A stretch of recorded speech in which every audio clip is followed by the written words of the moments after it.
Shit boy, shit post boy. I'm already fucking up. Shit post boys podcast episode. We will decide that later if this ever actually comes out. I am Kilo. I am sitting next to whatever this nigga has decided to call himself in this particular incarnation.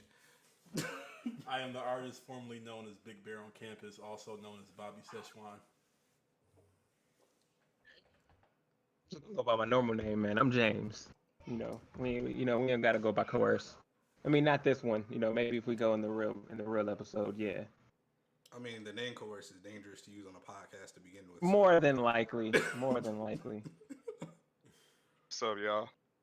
Oh, he gonna come in late. He gonna come in Late? after we press record. Oh, fuck. Yeah, you did. You didn't get Literally none of, you didn't just get none of the counted down. pregame nothing, dog. There's absolutely you don't even know what we're doing here. Leroy Jenkins. And Yeah. He's literally Leroy Jenkins out here. Y'all I'm bad. I said I was fixing my shit. You good? It's fine. Well, you didn't hear this, but this is a cautionary, potentially evergreen episode. This is not going to be necessarily the pilot that we're going to be pitching for dollars. Okay. If we decided to do such, this is just a kind of a test run. If it's good enough, obviously I'm gonna edit out all this shit and take it wherever I gotta take it. Of course. All right. All right, so let's get straight to the shit. Who ate ass last night? Oh, now everybody quiet. Y'all ass. Hey, man, we still in an outbreak right now, you know. Right, man. Eating ass is pretty dangerous. gotta Very, very dangerous. I plead Right. the fifth. I am not answering yes or no. You ask a question, you're not gonna answer yes or no. I didn't ask the question. Who did? Oh shit. Here's the truth. My wife won't let me eat her ass. So Neither that's will mine. that's the issue. That's the fucking issue. We are off the rails already. This is great. I am an ass eater, and she will not let me eat her ass. That's the issue. I feel you on that pain too, but Where's the understanding? it's gonna happen soon. She's gonna get there. I'm gonna get her drunk enough one of these days. It's been 5+ years. What do you mean soon? You know how women are. They This gotta is ease not into about to it. get- This is not Gotta about wait to get marketed. Gotta wait for your anyway. birthday. I mean, I'm editing we ain't all gotta of use out. this part. I've We ain't been gotta use editing it. I was all about to this say out. we ain't gotta This is use this going. part. This is going. So my wife's birthday is tomorrow, so technically I could give her that as a present. All right. All right. Oh, you married to a Gemini? Yes. Congratulations. I'm a Congratulations. Sagittarius, so there's that. Oh, that's y'all supposed to work well together, supposedly. No, they supposedly changed that whole chart shit. Yeah, So man, fuck that everybody's shit. How you gonna change the chart? They changed Them it. niggas change that They shit every changed the day, rules man. mid game. I'm a Virgo now. I'm that new one. You know what? apparently, Fuck it. You know what? That's a topic. Let's touch on that. The moment Oh, they change God. the chart, that's my I whole wasn't fucking prepared. personality. I wasn't prepared. Fuck it. Let's touch I don't on even know that. where to begin with that. All right. So first of all, before we step on anybody's toes, who wholeheartedly believes like all of that? I mean, I'm not gonna say I don't want to call it pseudoscience, but It is. because it's based in real science. but But I believe in it to an extent that it's real. But But that deep astrology? yeah, like deep astrology, I do believe that it has some effect on your personality and our choices and stuff like that, depending on what sign we was born under. But at the end of the day, I mean, it's too much other shit to be focused on, like our signs and shit like that. Well, here's my input on it. Up until what, like 2 months ago, I want to say, I believed it to a certain extent. And then, that the fucking Mercury retrograde shit, everybody was, just saying, man, this fucking Mercury retrograde fucking with me. And they were talking about all the bad shit that's been happening and all the stress they've been under. And I was like, you know what? I'm gonna keep it real with you, because I'm under some stress too now. So I guess Right. maybe that shit is serious. Maybe, just maybe. nigga, that's called being yeah. black in the summer. That's stress, Right. nigga. What you talking about? You stress Hot. every That day. wasn't. And That alone, was you summer. know, That was gotta still be in winter. summer for That was stress. still winter. That was still winter, man. I'm not gonna lie, even when Mercury was in retrograde, my pockets were still getting fat. So I can't say it Must was. be nice. Must be nice. I mean, But at the end of the Out day, here though, struggling. I think it's still. I was struggling too, to be honest. But still, I was able to have some side jobs come in. So I think whatever Mercury was in, karma helped me out a little bit. One day we're gonna have to talk about karma and how y'all think it means something that it don't really mean. This nigga. One day, not today. We're not gonna do that on this episode, but one of these days we really gonna have to sit down and talk about it. Because then we got to talk about reincarnation, because that's the big part of karma that people forget. The karma's not supposed to happen necessarily in this lifetime. The karma is whatever you get fucking sat with the next lifetime, based on what you did this time around. You're supposed to do a little bit better each time. In any case, That's how it works. in a nutshell, don't take what I'm saying as gospel. But essentially, yeah, karma is about your cumulative lives over time affecting your ability to be better in the next life and to eventually stop the cycle of life and death. So it's like rerunning it until you got that perfect run in that video. I get Dead it. ass. Actually, yeah, dead Okay. ass. Yep. Yeah. That's what it's really all about. The entire idea and the cycle of life and death is supposed to be about struggling. It's supposed to be teaching you something. And nirvana is when you. Some people believe it's a state of ceasing to exist, but other people believe that it's actually a null existence. Like you don't exist anymore. Like the only true peace is not existing. Come across some stuff every day. I feel it. It all depends on who you ask, though. Like with Yeah. all things religious or spiritual, it's a bunch of different schools. It's a bunch of different ideas. You can never really tell. Well, obviously, you definitely can't tell in your singular lifetime about which school this has the right idea about all this shit. But Right. it's what it is. We'll see. Uh, All right, so we got way off track. What's your So topic? my, She got real philosophical. well, if you think that was philosophical, I mean, we're wait till talking you about hear you my topic. Nas 4 minutes ago, so This is true. So, okay, so I have a topic. My one topic that I really wanted to talk about was just about how integration harmed Black America. This is a topic that I know I've studied a lot about, and honestly, people look at me sideways when I say segregation was probably the best thing that happened to Black America because they look at all the negativity that went with it. And unfortunately, when you live in the society we live in, like everybody's imperfect, so you're gonna have the negativity with segregation regardless. So, but if we could have segregation without the racism, without the Jim Crow laws, I think it forced Black America to have its own. We had Black Wall Street, we had our own businesses, we had everything, for ourselves, and we didn't have to worry about going to a white shop or a white, car dealership or a white bank. We kept everything in-house. And that's what the Asians do. That's what the Jews do. Like, I have several Jewish friends who talk about how much Black people just waste money on other races. Like, we need to keep money in our own pockets, But the reason why I think so many people are for integration is just because of the fact that it's allowed easier access to get ahead, or what we think is to get ahead, because we can get grants, we can get loans, we can get all sorts of things, but at the end of the day, it hurts us when we have to pay those loans back. We have to pay those interest rates back, and it won't come with any protection that most white business owners have. They get the benefit of the doubt, whereas Black owners don't necessarily get it, and we have a hard time trying to get LLCs, trying to get other modes of businesses. And I get the skepticism in it, but when you go back to Black Wall Street in Tulsa, Oklahoma, like, there's no reason why that thriving city can't happen throughout all of urban cities in America. But I think the reason why it won't happen is because of integration, and because of the naysayers, and because of the radical left and the radical right. Everybody has to feel like their voice is being heard when it's sometimes not even for the benefit of the majority. It's usually the minority of people who feel a certain way get their voices heard. So if we can like figure out how to get rid of that aspect of, just having to look for other races for support. I'm not saying to be racist or all inclusive, but I am saying to only support those people who will support you in the long run.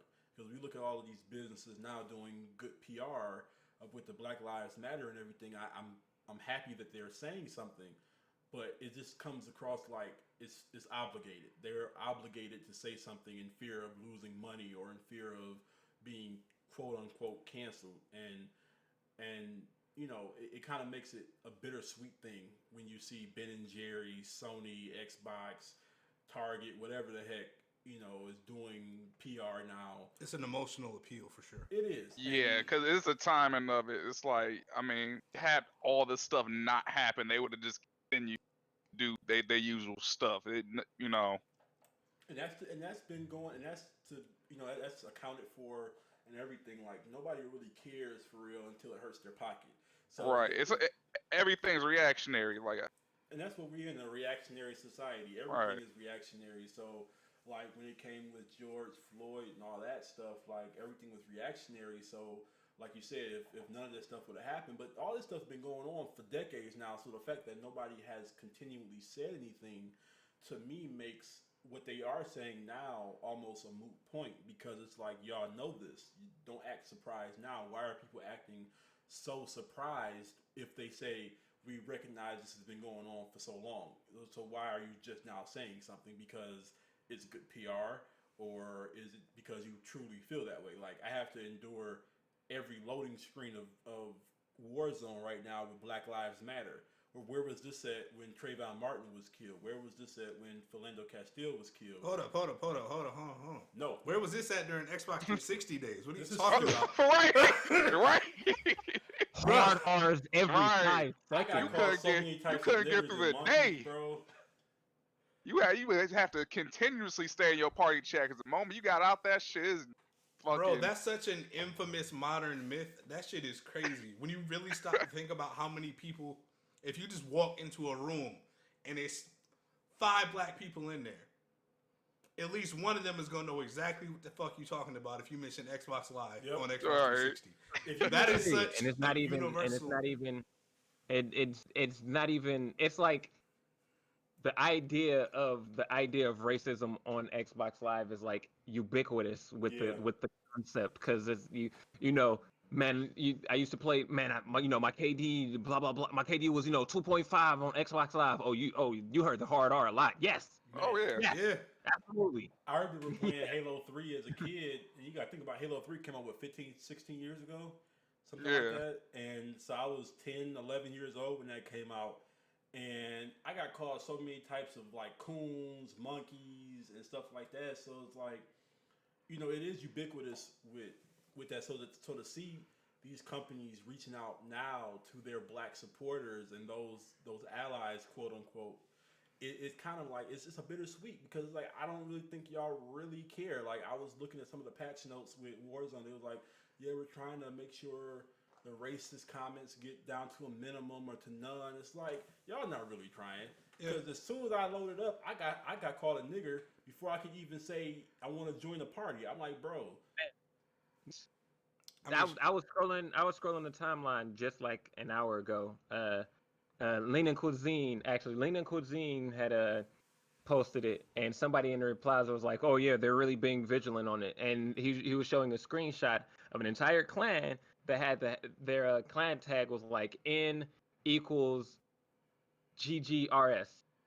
Oh, Obviously, they knew how to Yeah. circumvent, getting banned for actually, Yeah. spelling it out or whatever. But like, I'll Yeah, shoot him no, some bail though. I'll shoot him some bail though, because while it is awkward timing to do that, they have in the past, especially like Microsoft, put like heavy censorship on Xbox Live as a consequence of that.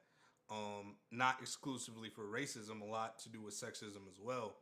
But like when they did it, I wasn't a fan of it, because to me, and this is just coming from me, and a couple of y'all know what my jacket is like as far as like activities as a youth that I've engaged in. I feel like when it's a situation such as that where people are opting to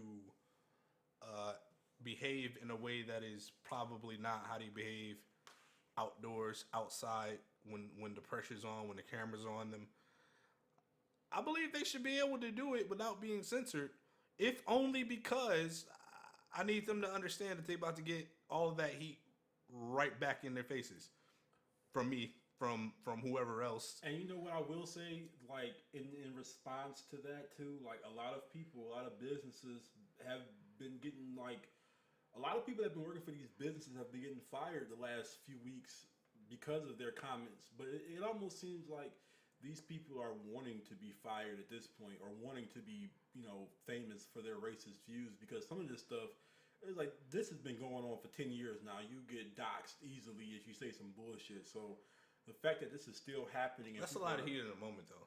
It's Yeah. Like, a lot of it is like people on film. It's hot as fuck outside. yeah. We don't know what happened before the film started in terms of like how far it's been taken on both sides. Obviously that doesn't give you an excuse for bad behavior, but it's important to note that a lot of people aren't thinking about the new rules, and the new rules are pretty much, if people don't like you, or if you're not in one of those protected categories, people are going to come for you because moral reasons. Yeah. Not moral reasons like they're moral, but moral reasons because they, in particular, have decided that we're in a society that has to better police morality.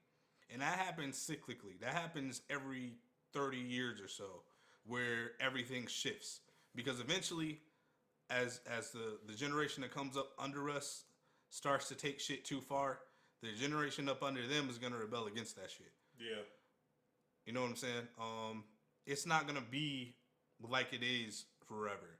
This might be a utopia for certain people right now. This might be the greatest era they feel like anything has ever happened. People are like, I'm so proud of my generation for XYZ, but I wouldn't put stock in the fact that I wouldn't put stock in the belief that it will last, because nothing really does. You know what I'm saying? Like, it's not forever, and the overzealous minority that you mentioned earlier are always the ones that wind up tipping the scales the opposite direction.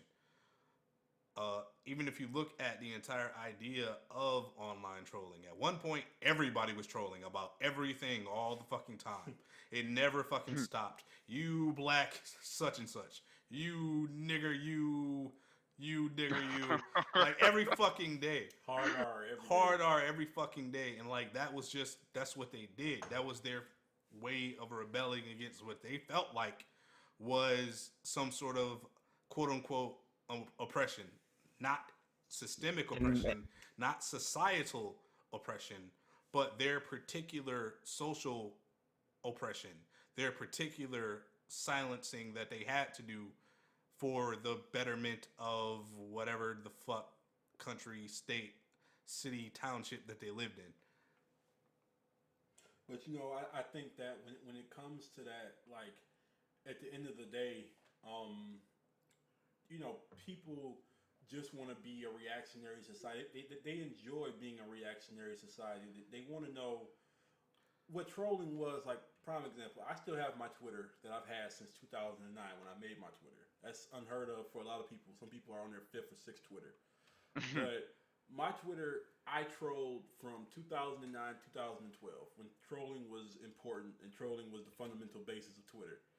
Now, I got back on Twitter just recently, and I'm surprised I still have any followers worth anything, but I see the timeline now, and I'm like, Twitter ain't what it used to be. Twitter. That's because it's become more nefarious, Yeah. and it's become more serious, and it's become more personal.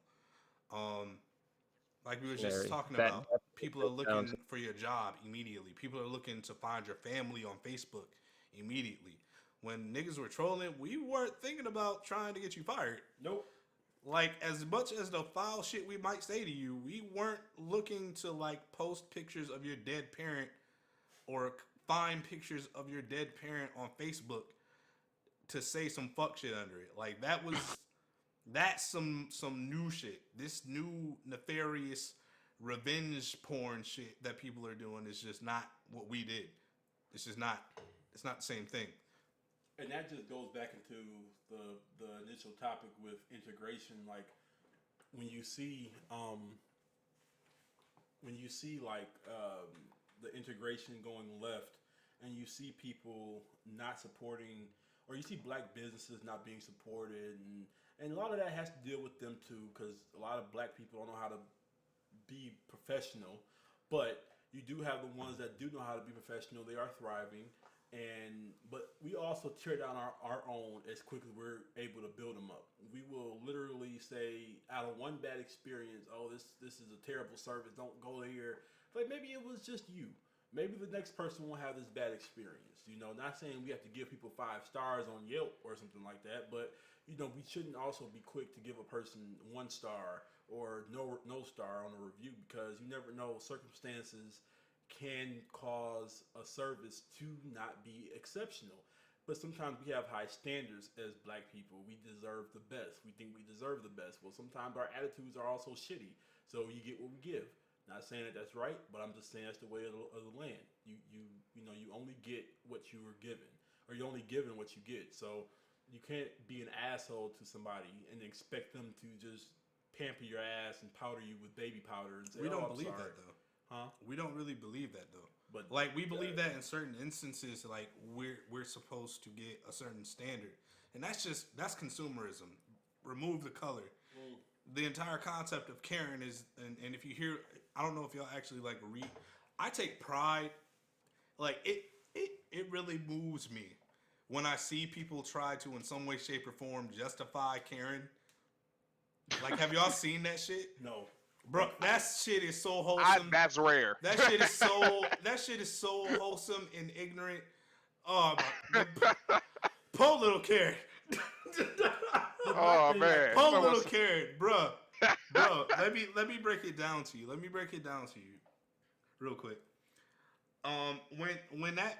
When the gentrification of Karen happened, and all the white feminists, specifically European white feminists, got a hold of what was going on with Karen, the justifications I was seeing, the ideas I was seeing were it was cute. And I said, I'm not saying that to be condescending. I swear to God, I'm not trying to be condescending. It's not that, oh, women are speaking, so it's cute. No. It was cute because it was such a disconnect. It was such a generational gap disconnect as far as the understanding of what it means to be a bad consumer, which is what the root of Karen is.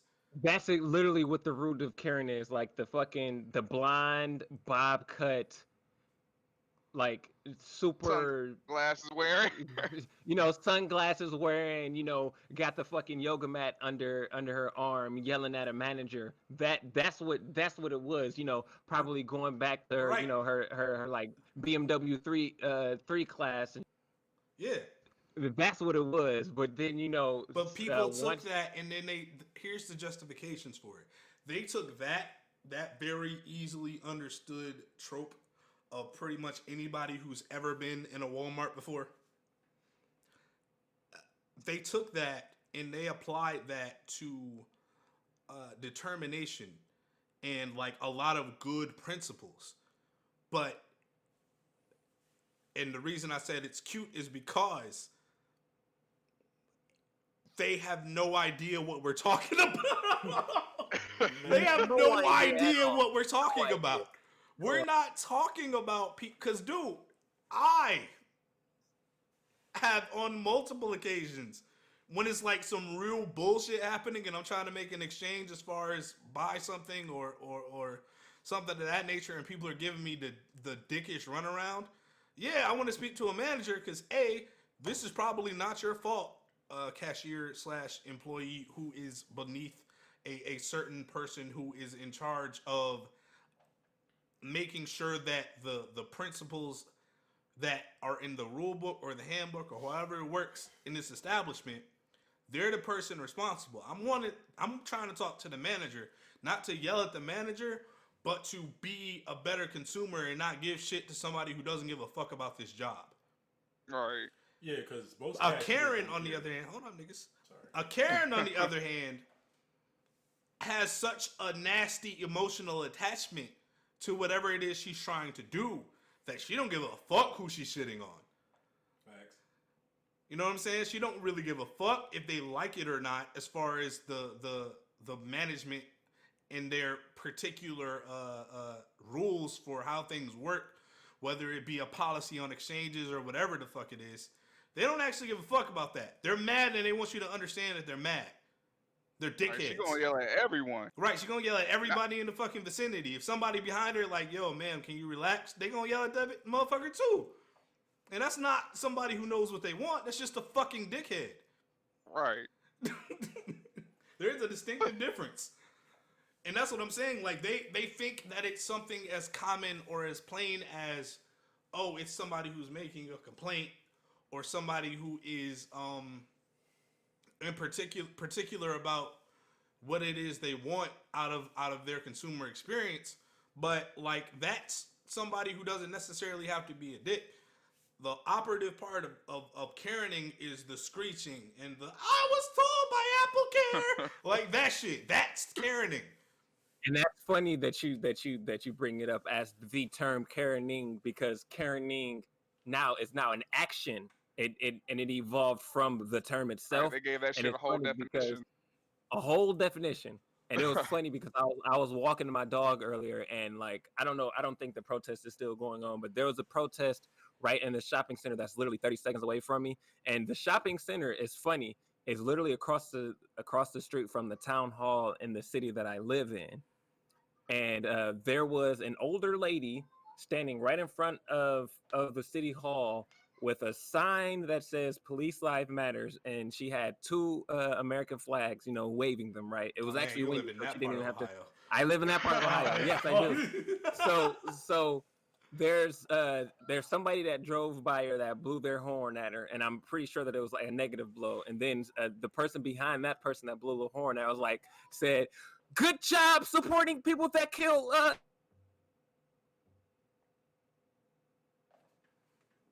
You cut out. Yo, you there? I'm there. Where did he go? They didn't want us to hear that. Bro, just feds caught him. He might just drop connection. Yeah, you might have. Fuck. All right, I'm gonna pause it real quick if I can. Yeah. I don't even know if I can. No, you gotta stop the whole recording. I'm gonna just edit this. Ah, part out. Stop that right there, that pause button. Oh shit, it is. I couldn't see that from here. Go ahead. Wait, what? When did it cut out? I don't even know. When Yeah, the you fuck got it cut out where about. Like at the beginning of your spiel. Oh, Yeah, right at like- the beginning of my spiel. Oh, all right. But no, I was saying like, well, no, because you said I lived in that part, so it was right after I said she was waving the flag. Yeah. Yeah. But like, a few cars went in front of her. One blew their horn, and then the person behind the car that blew their horn was like, "Good job supporting police and supporting people that murder innocent blacks, Karen." And I was like, so that's where it's like, I don't know if it evolved or if it's devolved, like the term and like the action of Karening. Like, she's yelling at her, "Good job, Karen." I'm like, Yeah, no, you she's really Karening using it actually. right? Like, despite the fact that she might be head ass with that sign out there, yelling from the window of your car is definitely Karen. Yeah. Like, that's not Self-caring. that's not, you know what I'm saying? That's not even necessary. First of all, I get like the emotion involved, but that's the biggest thing. The irrational and emotional actions are the biggest part. Like, fuck the idea of buying something. That's proof right there. You don't have to be buying shit to be caring. Like, oh, At not at all. all. There doesn't have to be any money exchanged. Exactly. I don't know if y'all saw this video going around, but it was like the kids, they were playing in the park, and they're on like what do they call those fucking things? Power wheels. You know, they're on those fucking old ass Power Wheel cars. Oh yeah, I saw that. And this old lady got pissed off because they just driving it. And she was like, yeah, I don't know if she was dead ass serious with this. She got mad because they weren't being like looked at because I got these kids driving on this without a driver's license. And I'm like, dude, what the fuck are you talking about? That thing going 2 miles an hour. Yeah. Like, and you complaining to the mother about this. She was like, they ain't doing shit. Even the kids in the fucking car had a problem with it. It was just driving the grass like,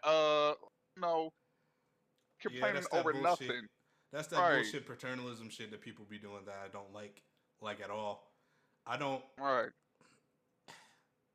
It is what it is. Like, you can't stop those people because they don't really give a shit about how it looks. They're really genuinely concerned about whatever it is they're concerned about, even if it's none of their fucking business. But it is what it is with that. And that's when you gotta chalk it up to them being an old person, because old people are nosy and they have advice that you don't have. You really shouldn't take their advice. Like, all old people do that. So some instances it's like, okay, are they really just being an old person, or are they just trying to start shit? I saw that video. In that case, I feel like she was just trying to start shit, but I also feel like she was trying to be helpful to the mother. Like, hey, driver's license. But it's like, ma'am, this is a Hot Wheel. Like, Right. they literally don't need a license to drive this. Anybody, Not on. my dog Right. could drive this.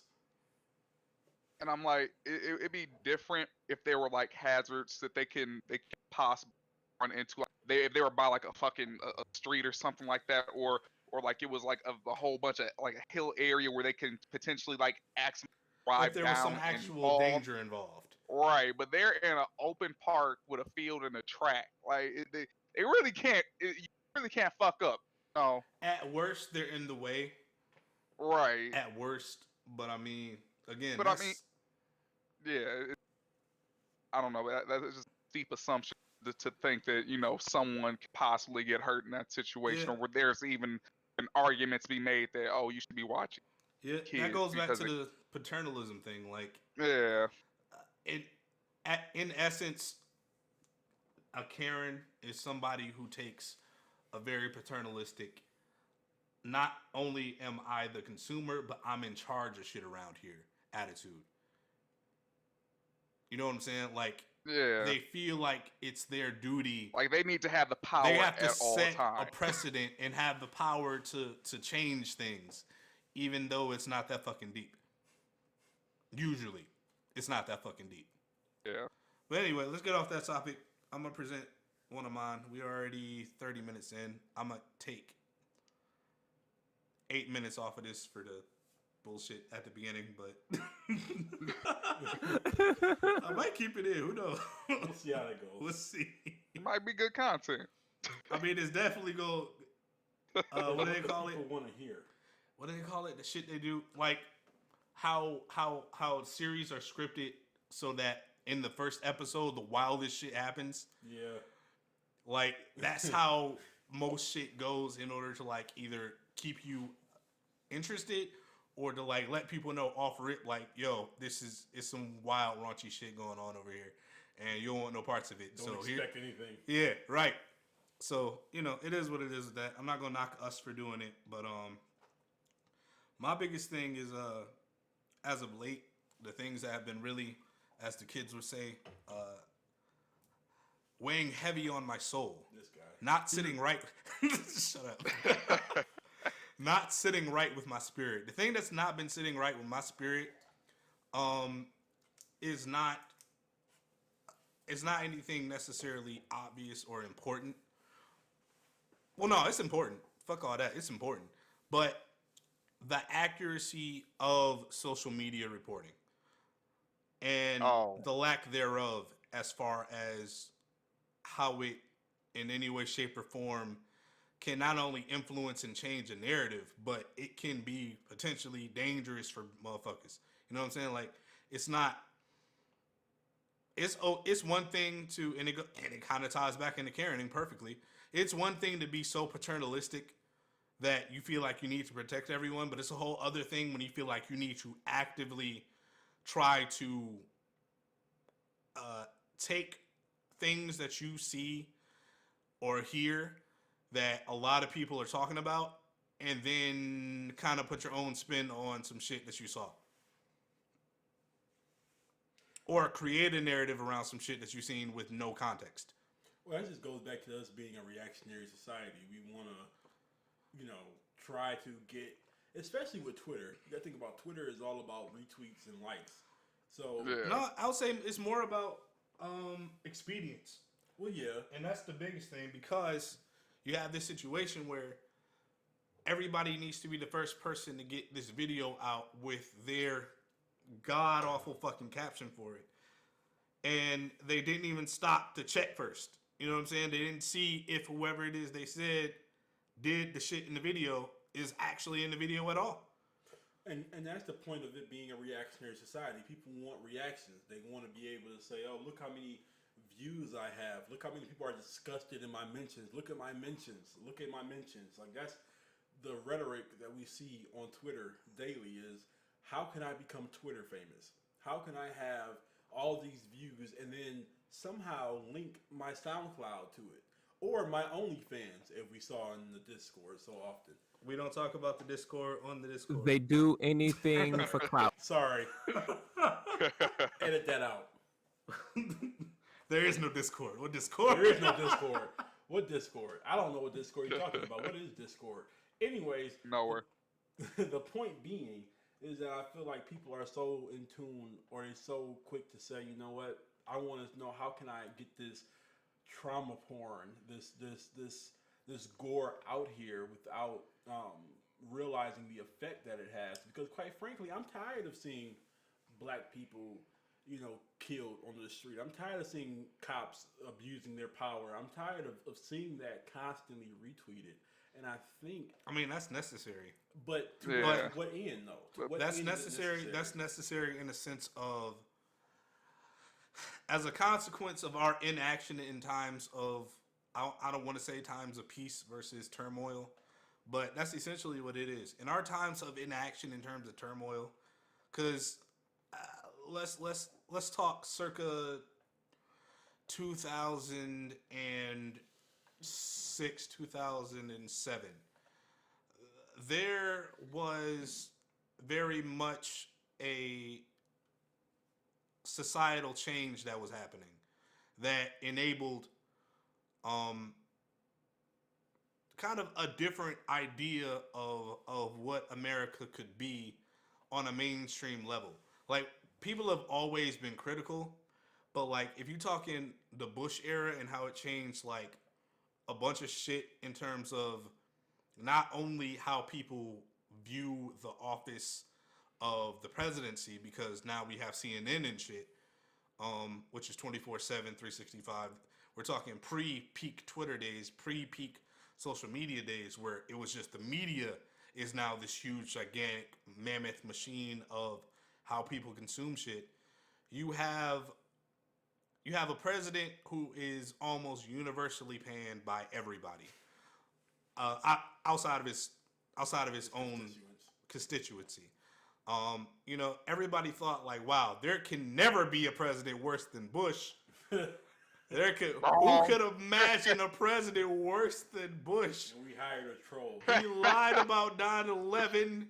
He lied about Afghanistan. Like, you had this tremendous change on the social level. I remember it at least being significantly different from when I was a kid and it was Clinton. And it was all about then, like, there were still questions as to whether or not we wanted to openly talk about scandal. You know what I'm saying? Like, it was still enough of a split down the middle of people who were completely disinterested in the scandal involving people's personal lives versus policy and shit. But on the other hand, you also have people who universally, for years and years and decades, have never given a rat's fucking ass about policy, dog. I guarantee you ask 20 niggas right now what were the policies Obama ran on that got him elected, they won't fucking know without They Google. won't be able to. Right. You know what I'm saying? Like they change was the only policy that niggas know. Right. His policy has changed. He gonna change shit. Hope and change. Now, Nigga changed now, the police for a lot. now, can any of you niggas go outside and point to hope or change? Nope. I see plight. Shit. Right. Absolutely not. No, not I even see a lot of metaphorically hurt. speaking. Hold on. Not even metaphorically speaking. Can you find change outside anywhere? No. No, it's something A lot that's more of the mental. same. It's something that's internal. Change, hope, and all of that shit is so much of a personal subjective journey that I don't know how niggas really buy into it when somebody comes along telling you that we got hope and change for you over here. And you know what's crazy? I got like on Twitter, bro. I got cussed out when I said I wasn't supporting Obama, and anybody that supports Obama because he's black is a sheep. And like, Oh, people going after your head. Yeah, But they come after your head. They don't even know themselves the policies that Obama ran for. Like we were just saying, like I asked them, I said, okay, what does Obama stand for? They was like, well, he's black. I'm like, see, sheep. I'm like, I'm not voting for nobody. You know why? Because neither one of them niggas deserve my vote. But you know what? Y'all go ahead and y'all die on that hill if y'all want to. But you also a but, Jehovah's Witness though, so that's No, important. that ain't got shit to do with nothing. That has a lot to do with it. Yeah, That ain't got shit to do with That has nothing. a lot to. What do you say, No. bro? That has a lot to do. Even with if I, even Hold if on, I hold on, didn't, hold on.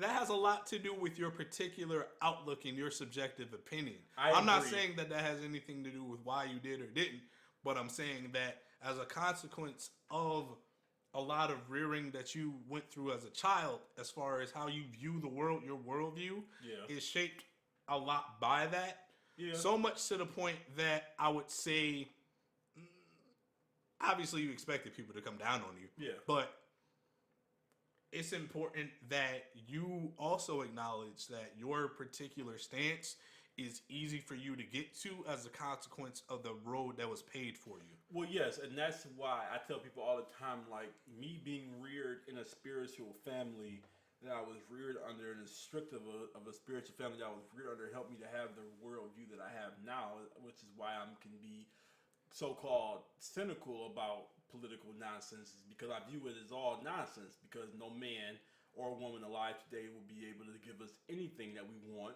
or need. So it's like, in my mind, Oh no, it they all can fucking give us sucks. shit. They can give us Call of Duty blackouts. We'll see, but that's They not can give us shit. Don't get it fucked But up. is But that they giving can't us- give us hope or change. right. See, that's the thing. Like, Obama ran on hope and change, which he could not give us as a man. No man alive can give us hope or change. He can give us that idea of hope and change. But you know what Trump did? Trump said, "Nah, fuck that. We ain't changing the hope and nothing, motherfucker. This is what You don't get reality none of is." that. No, he ran on hope and change too. He said it's gonna make America great again. Oh yeah. Now here's the thing, and I tweeted this the other day, like, about Trump. I said 2016 election is going to go down as probably the most important election in history, depending on what happens, this year, mainly because of how he made racists feel comfortable coming back out the woodworks because of the people that endorsed him, and instead of saying, hey, don't endorse me that way, or hey, I don't want a racist endorsing me, every time somebody that was basically a known racist that endorsed him or supported him, Did his David response Duke was pop always, up like Trump 2016? We have to vote for Trump in 2016. He's gonna make America great. Like, dog, as soon as the Grand Dragon of the KKK shows up and this nigga's giving an impassioned speech on your behalf, it's time to stop. Yeah. it's time to relax. It's Pump time to the rethink fucking your entire brakes. fucking strategy. Because if the Grand Dragon is endorsing you, that ain't the person you want endorsing you, bro. Hey man, he said any publicity is good publicity. I mean, it is. And, but and, Hey, and it in works. that I'm not gonna aspect, knock it. It sadly, All right. in that I don't know aspect, how. every publicity that he got was good publicity, and that is, I can't even say that was the downfall of Hillary. And somebody made a good point of it to me the other day. The downfall of Hillary was the fact that she thought that it was impossible for her to lose. Yeah.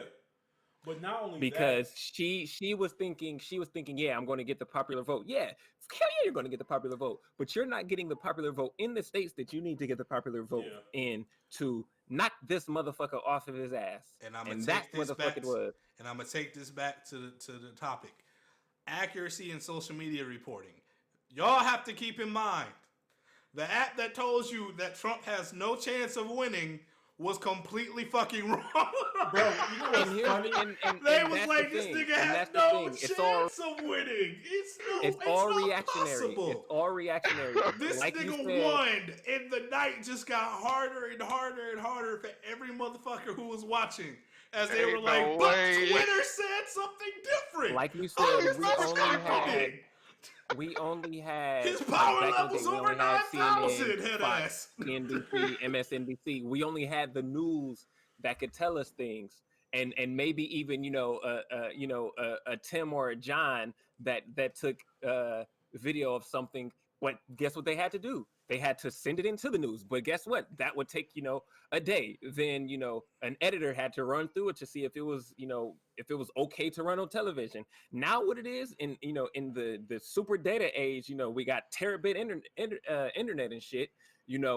We got the old dude in Buffalo who fell and was bleeding from his fucking ear. Yeah. Guess what?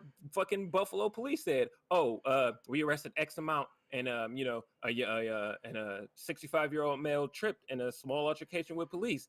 They released this statement after a news station had literally tweeted, "Hey, cops just pushed this motherfucker, and we just witnessed 3 cops walk over this man while he is bleeding from his ear." How about they recorded the video and posted it, and then like the chief said, "Well, yeah, the cop said that he tripped." Like, nigga, you pushed this old ass, and he old, so he already, like, even if you breathe on him wrong, he gonna stumble back and fall. Bro, clearly didn't look at the Life Alert. Right. Life Alert commercials. Those people was tripping over nothing. Over nothing. And like the fact that, how about the fact that 57 of the special task force resigned in solidarity with the 3 that were pushed suspended. him. Right. So it's like, what? They were fired. I thought they were fired. I don't even think they got suspended. I think they just straight up let them go. Oh, you let them go? Yeah. I don't know, and that's what I'm saying about accuracy. I don't trust nobody's account on shit. Like I gotta hear it 2 weeks after the fact to know if it's real or not. Real talk, like, bro. Yeah. Because if you think about the transmission of how like news used to be, where it was like if we don't hear about it in the paper tomorrow, you know how many niggas it went through as far as filtration before it got in the paper, and they still would come out with a Sunday edition being like, "Yo, we fucked up. This is what it is." Twitter don't do that. And Niggas Twitter, leave bad fucking tweets up for the rest of their life. Bro, the problem with Twitter that I realized is that Twitter, like, people talk about, we want to edit button for Twitter. Like, no. I fucking hate it there. Fuck no. Like, no. Every time I log on that Well, bitch, you know what? I'll say this. The edit should probably exist, but only for like a couple hours. Man, edit should exist for all of 10 minutes. That's If it. that. That's it. And if you got a blue check, your shit shouldn't even have an edit button because you reach too many people. Bro, like, you gotta get it right the first fucking time, my nigga. Like, how about Drew Brees recanted his statement after he? No, we can't talk about that. Fuck Drew Brees. You in black ass Louisiana for 10 years and you don't get it, my nigga. What are you talking about? He from Texas, though. He from Texas. Drew Brees, you know where he stood. You know where he stood. Houston, Texas. Houston, black. Paul Wall, black, Puerto Rican, Mexican, Houston ass Texas, if my Paul nigga. Wall understands this shit, how come Drew Brees Paul can't? Wall should be the nigga that every white person should go to before they put their motherfucking statements out. Yep. So you can tell them if it's bullshit or not. Paul Wall, you need to be the filter for all the white America. Somebody get Ja Rule on the phone, damn. Somebody get Ja Rule. Can't talk to Ja Rule. But bro, if you don't talk to Paul Wall, if you don't talk to fucking Jon Stewart, if you don't talk to none of these trusted white sources before you release your public statement, you got everybody fucked up. You know it's take bad. it back to the drawing board and do it again, dog.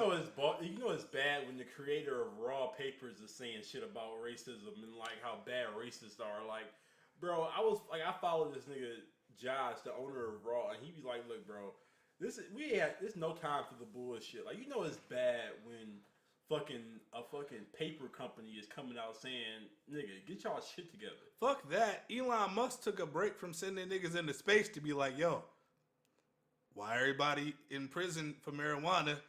Yet we got marijuana in a motherfucking pandemic and it's essential workers and shit.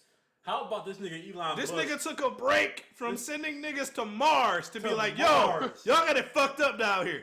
If y'all think I'm about to make Mars inhabitable, y'all got another motherfucker. That nigga got a newborn and was like, baby, hold on. These niggas on Twitter are wilding. Where's Jeff Bezos? Yeah, This nigga Amazon warehouse on fire Bro, right I now. hope Jeff Bezos never make a public statement about anything in life. That nigga the Because we trillionaire. never gonna hear the end of it while niggas are still buying shit on Amazon. Exactly. And I'm gonna Oh. have a fucking heart attack. How about niggas spent their stimulus check on Amazon and say, you know what, Jeff Bezos is terrible scum. But didn't you just buy $1,200 worth of stuff off of Amazon? That's I beside ain't the gonna point. hold you up. I bought some Amazon stock. I ain't gonna lie to me either. My stock is Because I knew real it was good about to right go now. up. I knew it was gonna go up. I was like, bro, as soon as I get this shit, I'm about to buy some Amazon real quick. Because I know people's spending habits. I know what y'all gonna do. Y'all not gonna leave the house. Amazon still delivering back. Say less. I mean, it's a prime time for Amazon to go ahead and flourish. I mean, like I said, once again, we in a pandemic, like I said. Oh yeah, Niggas can't go outside. the pandemic moved us about 10 years ahead in terms of technology that's gonna be approved for You investing. ain't lying. Because Yeah. now all that, what are we gonna do with driverless car shit is out the window because nobody want nobody near them no more. Nope. All of that what ifs been answered already. Like, all right, But what if they crash? Niggas are not concerned about crashing. They're concerned about corona. that's it. Niggas they thought about motherfucking autonomous cars crashing in months. I ain't seen nothing about it. I ain't even seen the negative Tesla Well, ad about the cars in the last Because couple man, months. Ain't nothing to crash cars into, no one crashing. drive They it. used, Them bro. cars They used to crashing roast Tesla was every user week. error, bruh. That was user error, bruh. That was user error. Yeah, Man. bro should have been sleeping. That's true. But I'm just saying though, within that, you notice it ain't been no negative Amazon Tesla car shit since like the truck incident with the fucking window and shit. Oh, Niggas said it was yeah. bulletproof. Oh, and yeah, well, yeah. that was I the forgot biggest. about that. That was one of the biggest oofs in history, dog. And that was a Alright, big ass. But you know ooh. what the problem was with that? They said they tested it so many times before then that last test just broke the structural integrity, which I can believe. However, that truck was terrible looking.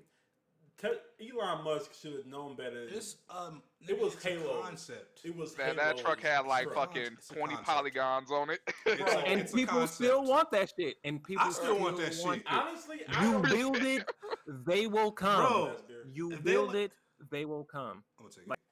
You already had two. Damn, you're way ahead of me, nigga. Nigga, I'm way, and I'm almost done with this fucking half pint. You're way ahead of me. This nigga's an alcoholic. Damn. Look, Leviticus. if I could smoke my weed down here, I'd be rolling up right now, but I can't. Anyway, we don't endorse narcotics on this podcast. Oh, we can endorse Weed alcohol. is not a narcotic. First of all, and we about to get right into my next thing about the entire concept of purity, sir. oh boy. First and foremost, weed is definitely a narcotic. Weed is a medical God, cure. no. I've seen Don't way I too know many I niggas know. throw their lives Nope. away over weed for it not to be a narcotic. I will say That's I not have the seen definition niggas, of narcotic, but goddamn it, I will say I have seen niggas spend their last 20 on a dub sack of weed, and I'm like, nigga, you know how much money? If you're saying metaphorically that it's a narcotic, I'll allow I'm it. saying That- colloquially. That's what it sounds like. I'm Okay. saying the colloquial usage of narcotic I will apply to weed.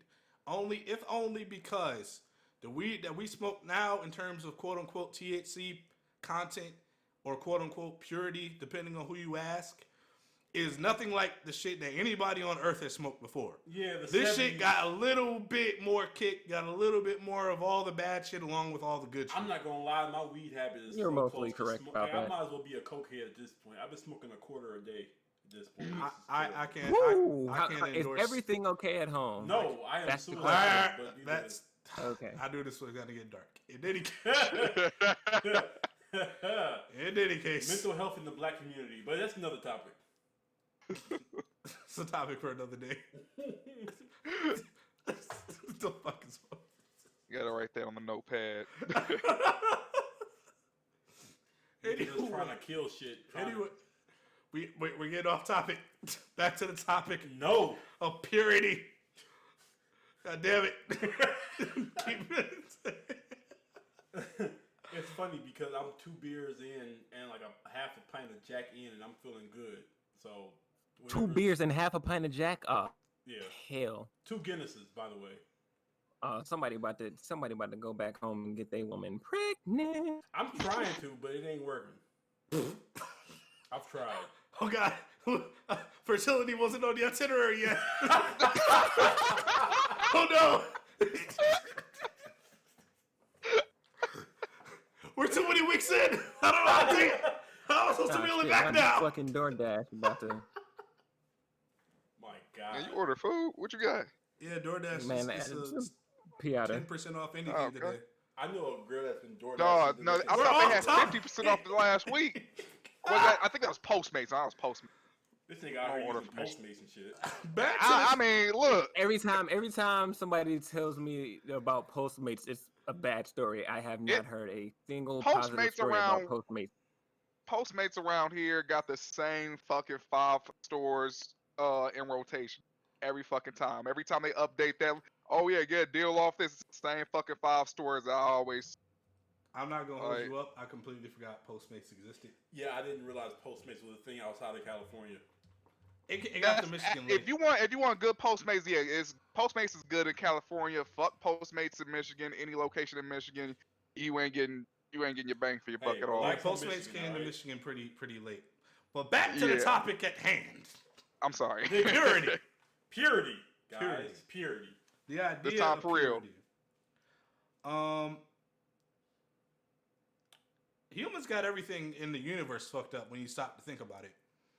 Because when you really think about what a human is in terms of like the physical makeup of a human, we're literally like a bunch of fucking insects in a sack filled with water and iron. Pretty much. And I don't know at what point it became like this essential. You all right, nigga? No, I'm good. Sorry. Okay. I don't know at what point it became this weird thing where we have this idea that everything needs to be symmetrical, everything needs to be a certain way, everything needs to be pure in order to be right. That doesn't make a whole lot of sense to me because every motherfucking expert on the face of the planet will tell you genetic diversity is the key to human survival, not racial purity. Not Well, the Jews will tell you that. There's a joke there somewhere. Incest and all that nonsense, purity and. yeah, this episode is not going out any advertising. I don't even know. I would- really did try not I to wish laugh we at had that. video on so you can see the look I gave this This nigga looking at nigga. me like, bro, what? Like, bro, what? The moment of silence was enough. It's true, but whatever. All right, I'm gonna shut up. I'm gonna edit that out. In any case, this nigga's ridiculous. Hope you choke now. Anyway, Whatever. the idea of purity, this weird thing that we do where something for children has to be purely for children, and you hear it in comments like, "Oh man, a grown man who watches cartoons, a grown man who plays video games." Like, what? Don't you That know? never it's- really made sense.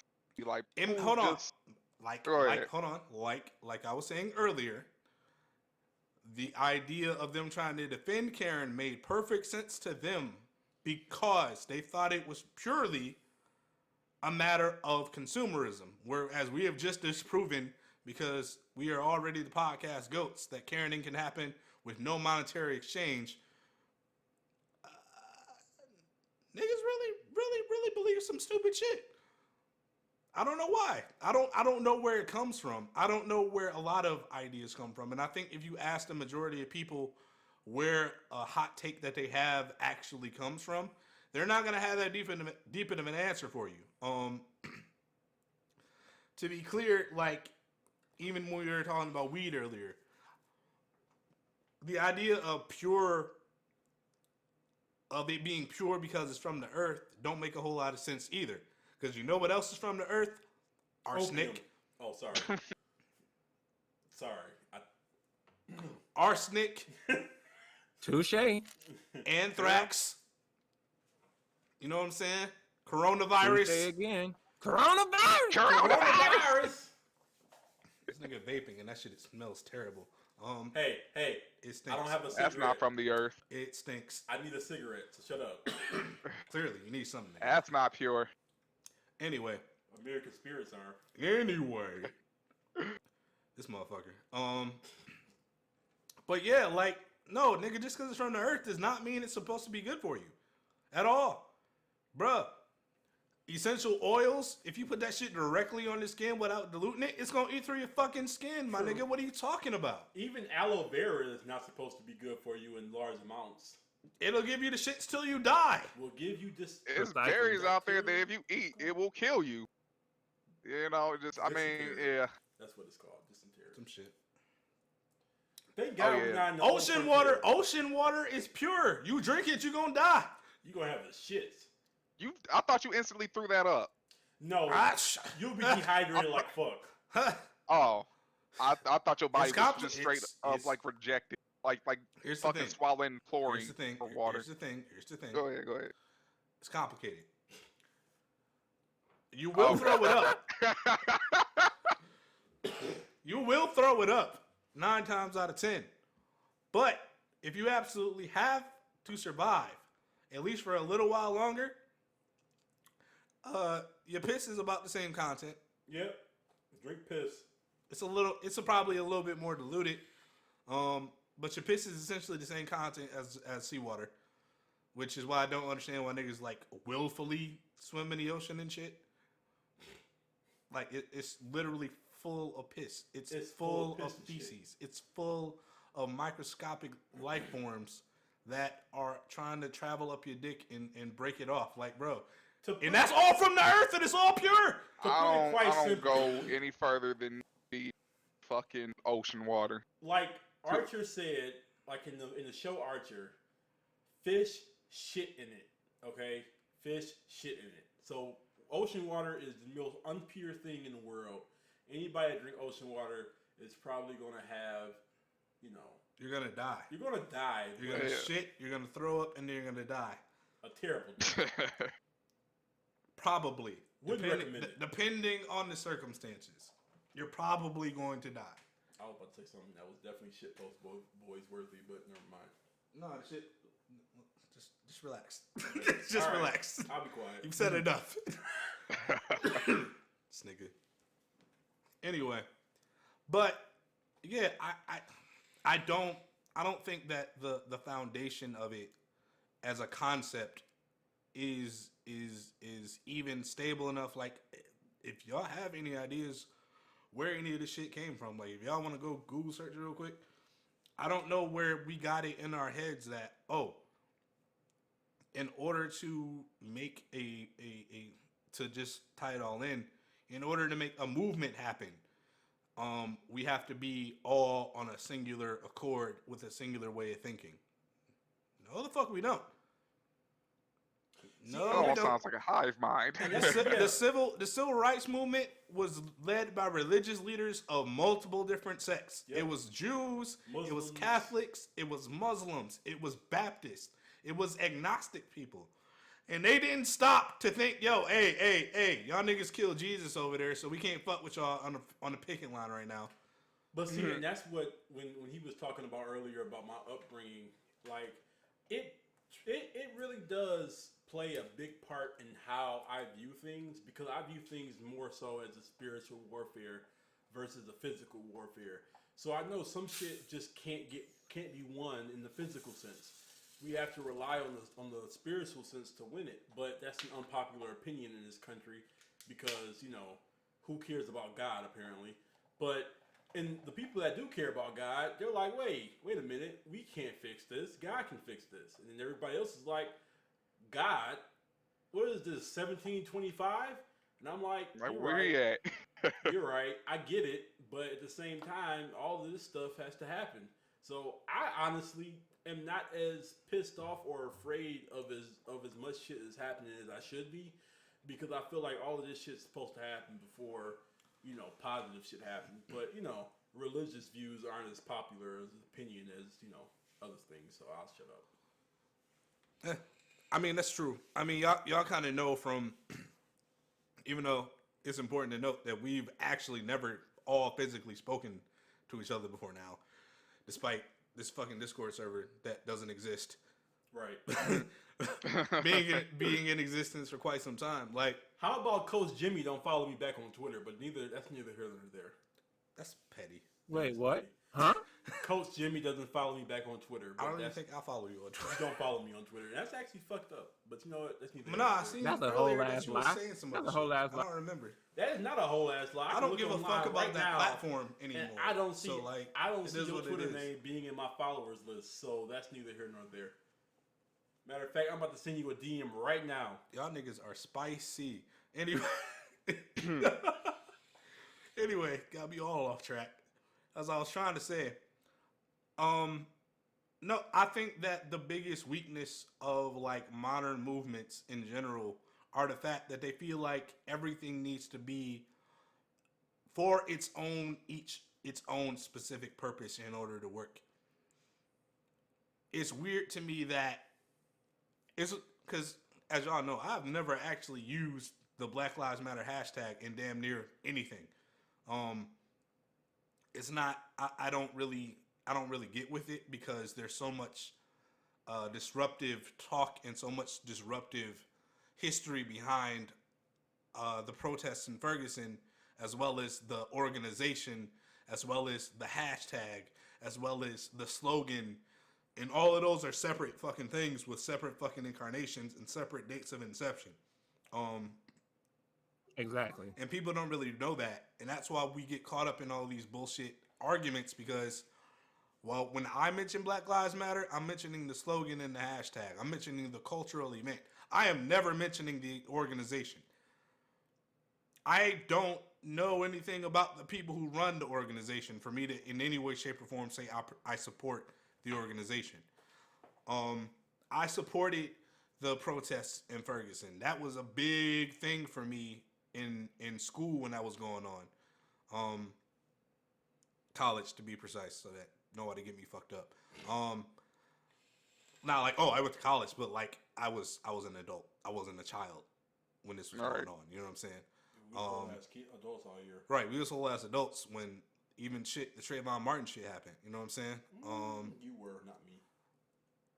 Anyway, but I say that to say, like, even the idea that all Black Lives Matter versus All Lives Matter, where it's like a lot of the defenses of All Lives Matter are we shouldn't be excluding people, not realizing that the entire point of the slogan, the idea of Black Lives Matter, is inclusive on its own without you co-opting it.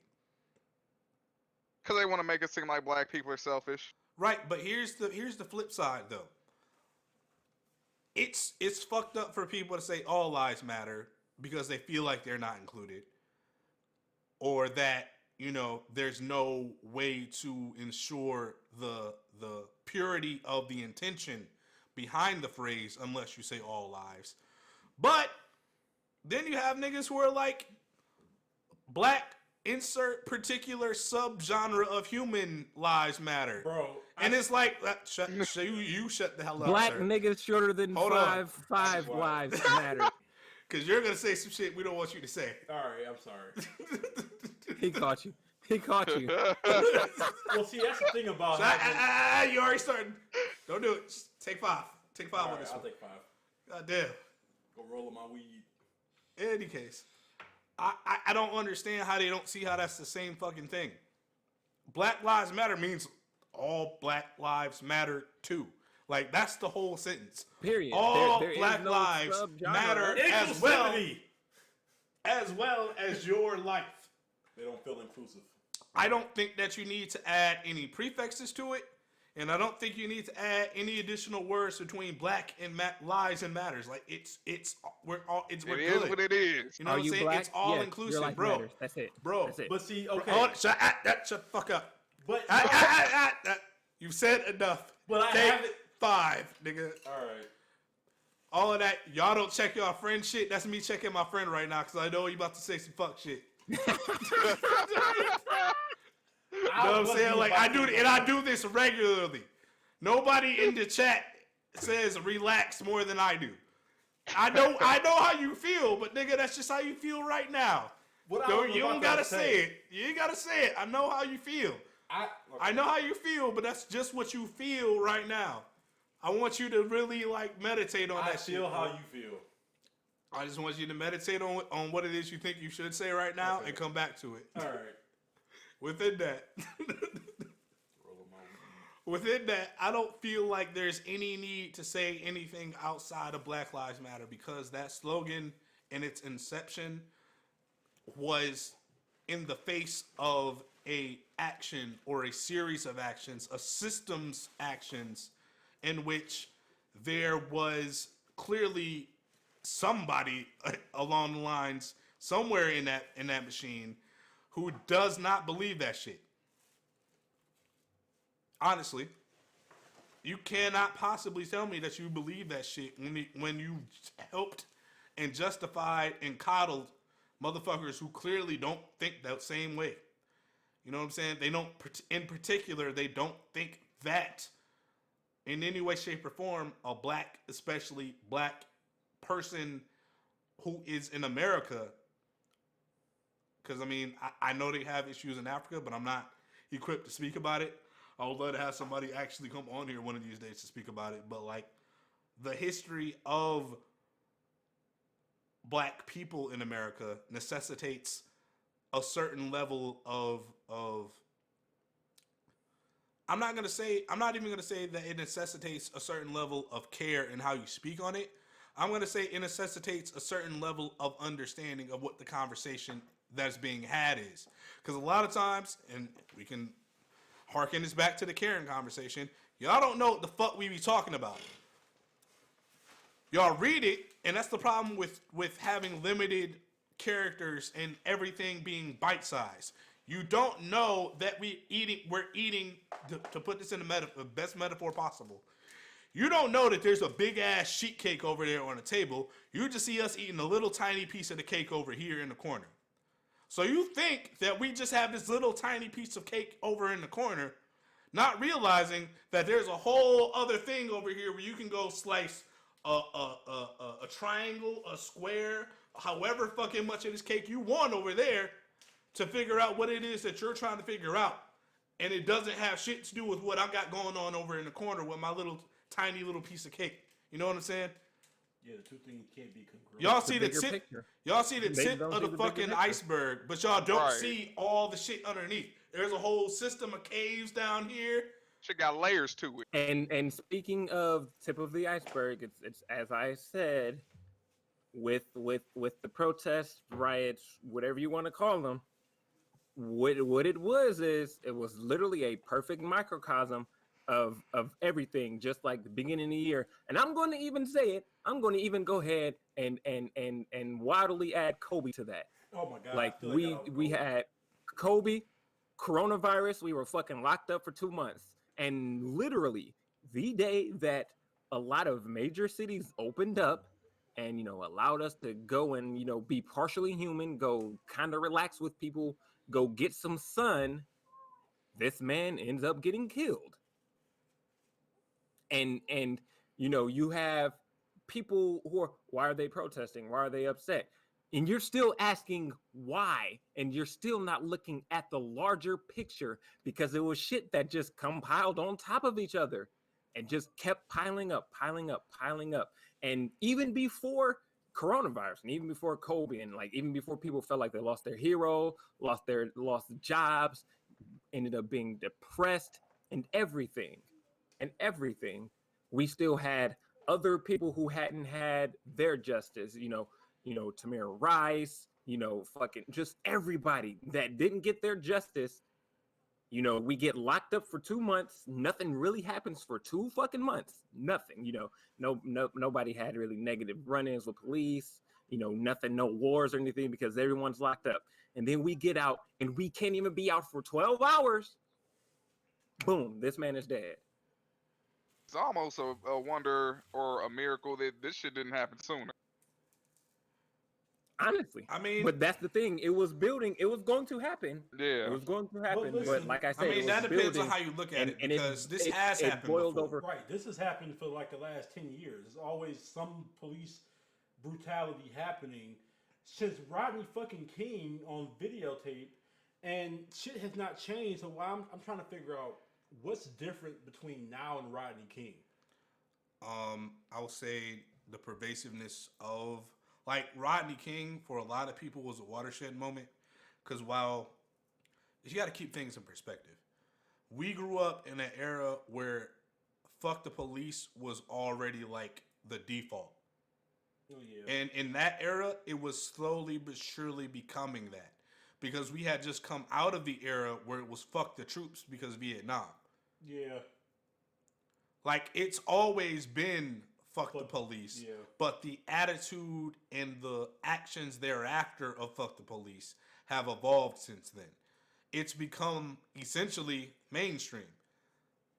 When you have the biggest corporations on the face of the planet who are making statements like, "Yo, this we don't condone this," whether they're doing it for clout, doing it for money, doing it for the appearance or not, the fact that they're able to do it is revolutionary. This is the first time shit like this has ever happened. And now here's the thing. Like you said, what's the difference between now and Rodney King? You know what the difference is? What? Megabytes, gigabytes, data. Data travels faster. That's what the difference is. Oh yeah. Like had George Floyd, had that happened to George Floyd, you know, let's go 12 years ago. Specifically, let's go 12 years ago, right? 2008. Okay. He would have they would have been able to lie, and they would have been able to get away with the underlying health crisis lie. They would have absolutely been able to get away. I forgot all about that. But They my would've- God. Man, they tried to Absolutely, pull that for all of unequivocally- 6 minutes, and I was pissed every fucking moment of it. They tried. They They would've really gotten away tried. with They it. really fucking tried, and I was like, bro, get the fuck. But circling back on what you said about Ooh. the corporations, you know, making their statements and then circling all the way back to the beginning where you're saying that it's all reactionary. All of those things are true. The thing that you have to know is with them being reactionary and with them pulling out their statements, who is sincere? Because now, and circling all the way back to the social media reporting, everyone's pulling up receipts on everyone. You got, you know, Netflix, you know, we stand with our black content creators and our black people. And everyone was like, you mean to tell me you stand with your black content creators, but y'all canceled both the Get Down and 7 Seconds. 7 Seconds, which if somebody were to go back and watch 7 Seconds right now, if it's still on their servers, they would see the importance of 7 Seconds, considering what it touches on with the idea of a cop with morals not wanting to cover up a mistake that he made and it eating him alive inside while his shitty cops, his peers kept covering it up and kept going behind and covering up when he wanted to be the one to go, hey, I hit that boy. And they told me to leave him for dead instead of calling for a bus. I mean, let's talk about Luke Cage. Now I know that was probably Marvel's doing, but Luke Cage, the first season when you had Mahershala Ali as Cottonmouth, that was probably my favorite, like, first few episodes of a season was the first 6 episodes of Luke Cage, because Cottonmouth as an actor was great, but you have Luke Cage as a bulletproof, basically Deadpool black man in Brooklyn was probably the best thing that Black America could have had besides Black Lightning and Static Shock to show, like, okay, you know, black people are more than just thugs. We're more than just drug dealers. We're more than just, you know, the scum of the earth. We actually can be superheroes. We can actually be, something admirable. And they went ahead and canceled Luke Cage after 2 seasons. Why? Well, there's a few reasons why behind that, but Diamondback probably wasn't the best villain to end the season off. But I feel like when you have these black roles that Netflix, Hulu, Disney they have, and they constantly try to minimize it because they feel like, okay, well, it's just going to hurt our pockets in the long run. It's like, no, and the Black Panther did exceptionally well. I saw Black Panther 5 times in theaters, so I know a black superhero role will not do terrible.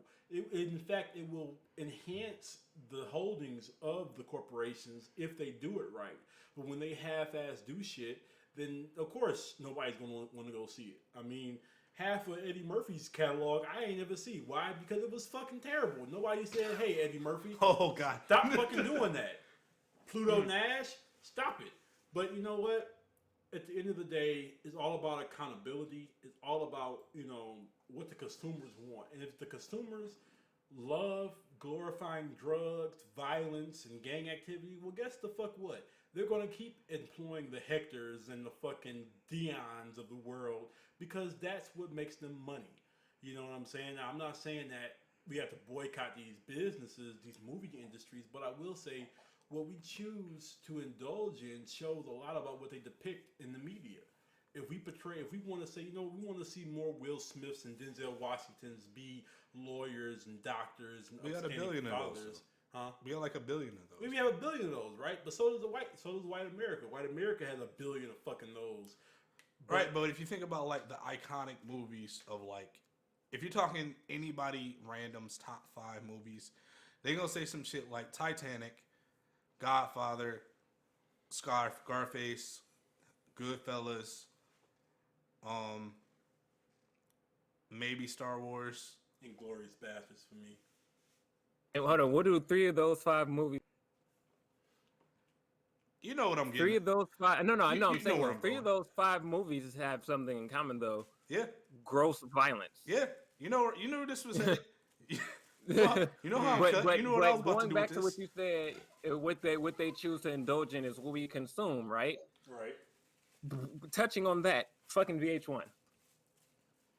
And what the fuck, the trash that VH1 puts out. Like, Hold on. VH1, You gotta hold on. You gotta clarify because a lot of niggas don't know what VH1 did. You know what I'm saying? Like they don't know what the quote unquote golden age of VH1 was like. Right, So you you gotta make sure you remember. clarify real quick. All right. The new VH1. The post 09 VH1. I'll say, post 09 VH1. I'll say with Love and Hip Hop and all that. So after like 2005, the concept of reality TV obviously, like, most certainly started being scripted. You can look at the difference in the quality of. Should I say after 2002? Well, no. could probably go back- Because we think about the Flavor writers. of Love, The Player. But that was just Well, no, that's what I'm saying. Flavor of Love. The first season of Flavor of Love was not scripted at all. It wasn't. It was not. Yeah. I stand by that. I have watched Flavor of Love as an adult, and I will stand by my belief when I say that I do not think that the first season of Flavor of Love was scripted. There was Maybe too the much second fuck shit season. going on in Maybe. season 1. Maybe.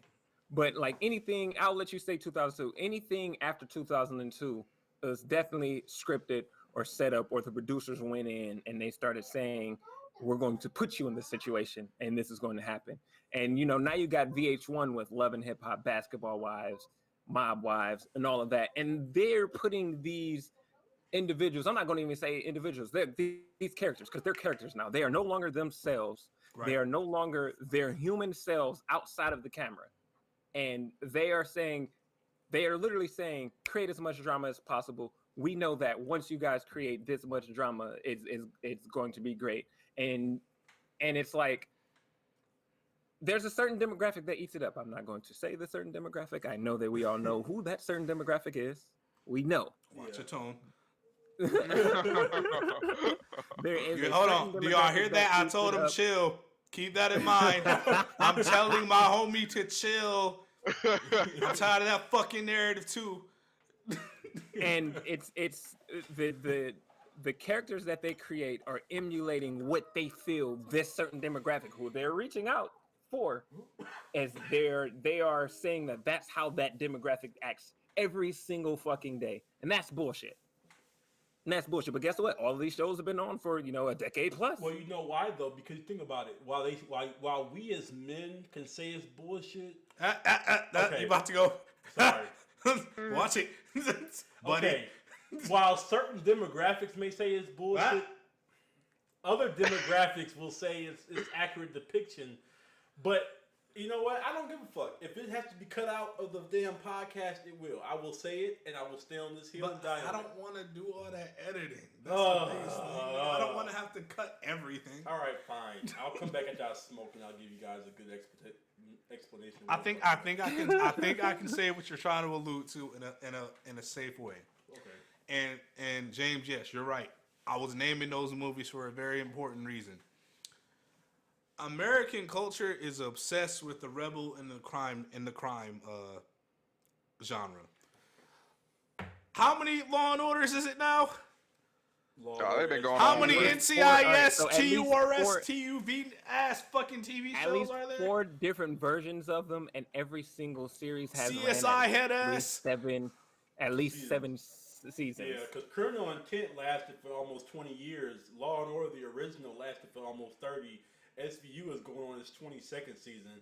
NCIS is hell in their fucking 10th or 15th season. I mean, you gotta think about it.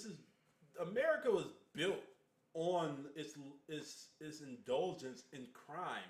I mean, the Wild West era, like the slavery shit. Even that. That's where we get our heroes from. We get our heroes from the people who, in some way, shape, or form, shake up the status quo. The quote-unquote American spirit is the rebel spirit.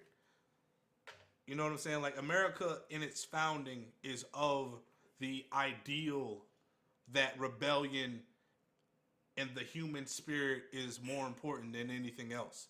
Which is why I get confused as fuck, Man.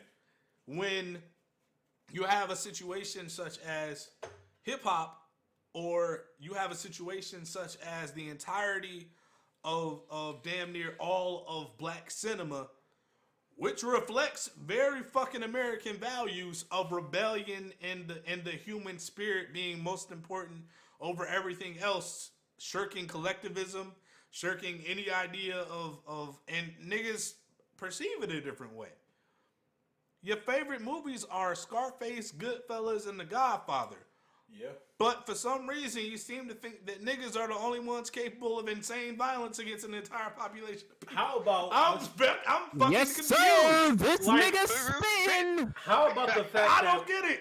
how about the fact that the other population will literally murder their family for the inheritance? Hold on. I'll go one step further. Nigga, your favorite team is the Patriots. The Patriots. The Patriots, nigga. Who were the Patriots? They were the American rebels who were British in birthright. They Who were fought immigrants. these niggas? They were immigrants. You know what I'm saying? Like, I don't understand. You're illogical in your misunderstanding of our allure to it. Just because niggas are sipping lean and doing wild shit in the videos and shit does not necessarily mean anybody in their regular ass life who is listening to it is gonna endorse that shit for anybody they know. But you know what's gonna happen? Have to happen. You if- come in here with a pint, nigga, you leaving. Well, yeah. But you know what? Don't fucking bring that shit in my house. First nigga. of all, if I see any nigga sipping any type of lean, I'm punching them in their throat. But secondly, you gotta think about Bro, the, can you not threaten people? Because if you do the shit or you right. threaten them, then Yeah. I gotta come now. Yeah, and you're right. I'm sorry. leave- All right. So we- listen, what I'm shit saying to is, lose. all I'm trying to say is, and I have this conversation with my white coworker every day about the similarities between white and black, like lower class America. They're the exact same. They're different on different drugs and on different things, but for the most part, you got poor white trash on meth and crack and heroin, poor black trash on crack, coke, and heroin. I mean, it's the exact same, but for some reason, all these hundreds of years ago, America say, you know what? You may be white, you may be poor, you may be on welfare, you may be on WIC, on food stamps, but you're white. You're white. You ain't that nigga. You're bad. You're better than these Negroes out here. No, you're white. And they believe that shit wholeheartedly too. You're white. And I will tell Fell you right this. for the phone plan. I was up, like, I will tell you this story, okay? We was going up, me and my wife was going up to our honeymoon in Traverse City. Great city, by the way. I will go up there again. But Traverse City, we was stopping this town, I don't know where it was, we were going to Burger King. Anything north of 12 Mile, for the record, is a no nigga zone in Michigan. It is. But anyway, the point I'm getting Like, at, it's a bunch of niggas on 12 Mile, but once you get north of Once 12 you get Mile, past 14 those Mile, numbers it's They like- dwindle. start it's locking terrible. their doors. man, it's a sundown. Michigan is a sundown state, regardless of what anybody say. But anyways, the point being that we was at this Burger King. I don't know what town we were in, but it was this old World War II vet. He was having trouble with getting his World soda. War II? Yeah, he was old. He was about 90. He was a white guy. God damn. Yeah, I don't know why he was still alive, actually. Anyways, the point being, he was having trouble with his soda. So I was like, hey, let me help you with your pop, sir. Let me help you out. So I helped him out. He's talking about him being old. You know how people joke about when they're old, like, oh, I just can't get this right, whatever. So I go sit down in my booth. He's down in his booth, talk to his wife. He was like, that nice young colored boy over there helped me with my soda. I looked at my wife. I said, colored boy? I was like, nigga, a nice young colored boy? I'm like, that's what I'm referring to? But, I had to check myself. I said, he's 95, almost 100. He doesn't know. To him, colored is the nicest thing you can call a black man. He could have called me a nigger, for all I care, but he called me a colored boy. And I say, you know what? In 1920s talk, that's probably the best thing a white man can call me. So, you know what? I didn't think nothing of it, but it still sits with me to this day. And it goes to show that, this older generation is still very much alive and still very much influential.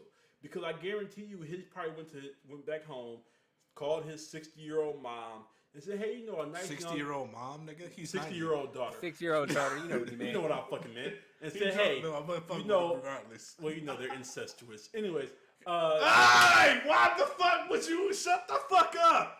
Oh my god. anyways, Relax. All right, I'll fucking relax. Anyways, he probably went back to his 60-year-old daughter and say, you know what? A nice colored man helped me with my soda today at Burger King. And you know what that 60-year-old daughter said? The 60-year-old daughter probably said, you know what, Dad? That's not politically correct. But you know what that 60-year-old daughter did? Went back and told her 30-year-old son or daughter and said, a nice young colored man helped my dad out today. Help your granddad out today. And you know what? That line of thinking, it's true. It may not have happened in that particular instance, but that assumption could be made for a tenth of the population that those words can be reiterated down to generation to generation, and they can fuel the next generation in how they think. Yes and no. Yes, because absolutely within the realm of possibility, but no, because the biggest influence on how people interact with the world around them is usually who the fuck they hang out with. I don't necessarily wholeheartedly believe the whole terminology that you are who your friends are, but all you niggas are broke and I'm broke too, so what the fuck that mean? Hey, wait a minute now. Wait a goddamn minute. First of all, Hold on, my shut- 401k is looking pretty good right about now. It's, All right. it's a joke. Nigga. I It's know. a joke. I know. I'm just talking shit. What I'm saying is, for the life of me, at least, I don't think that a parent of an adult child has as much influence as that particular narrative paints. Well, yeah. Because for the most part, I'm not gonna be here like, yo, my parents are perfect progressives and everything they taught me is exactly in line with what all you, hey fellow kids, Hell, you cool cat. hell, you cool kids with your Fortnite and Twitter. Like my parents were not like what you would call the necessarily progressive. They were Democrats because black people of that era are Democrats. But like my grandma, I don't even think that she voted for Kwame. No. I don't think so.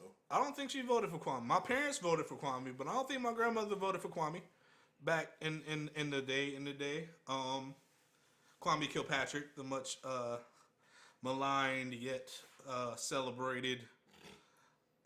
He's a complex. We don't get into an episode about him one of these days. Yeah, that's a whole other 3-hour conversation. It's complicated. But Free like Kwame. my sisters and my mom and my pops definitely voted for Kwame. Yeah, Uh, I can see that. My grandma did not fucking vote for Kwame. She didn't support Kwame. She didn't like a lot of shit like before he got elected the first time. Yeah. Mom's side, your dad's side. My grandma on my dad's side. Oh yeah, definitely did. I don't- Kwame. Yeah. Yeah. She didn't support Kwame. But my parents were definitely pro Kwame. I remember that a lot of that vividly when I was at elementary school. Of the excitement around him being elected as mayor of Detroit. But the reasoning behind it was because he was a young black person, and they felt like a young black mayor could give Detroit what they needed. And that goes back into, well, that's my opinion. You know, I won't say that's probably why they voted, but I will say that's why a lot of people voted for anybody as black, because a young black progressive could do well for the city, the government even. But unfortunately, they forget these young people are young as well. So, you know, young-minded people getting the dumb shit, as Kwame so famously did. That's complicated. I know what you mean, but that's complicated as well. You have to kill that.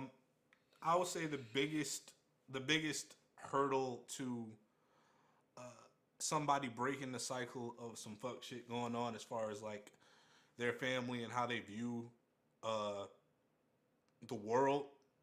The biggest hurdle again is their peer group. Who are their friends? Yeah. And what is it? The people that accept them, the tribe that they earned along the way. You're born into a family, but like you pick the tribe that you fall into. You know what I'm saying? If everybody in the tribe is doing some fuck shit, you're probably doing some fuck shit too, in some way, shape, or form. That's not a all-encompassing ideal that is true in every case, because nothing is. But within that, I'm saying that to say that despite that alleged World War II veteran calling you a nice young colored boy, I'm almost positive his parents, see, I'm following you up. Terrible fucking scheme. His children are not going to are going to take that saying with a grain of salt, of more so, oh man, here go dad again with the shits. I wouldn't even say it's racist, because that was the approved term. Yeah, colored and Afro-American was. It was colored and then Negro. Like on my parents' birth certificate, is Negro. That's terrible. They're old. Oh, Well, yeah, I forgot they're like 60. yeah. Yeah. My parents are, and if everybody listening, my parents would have been 60 and 60 plus at this point. Yeah. So Negro was the appropriate. Right. term. So Negro was the Yeah. term that is on their birth certificates due to that era.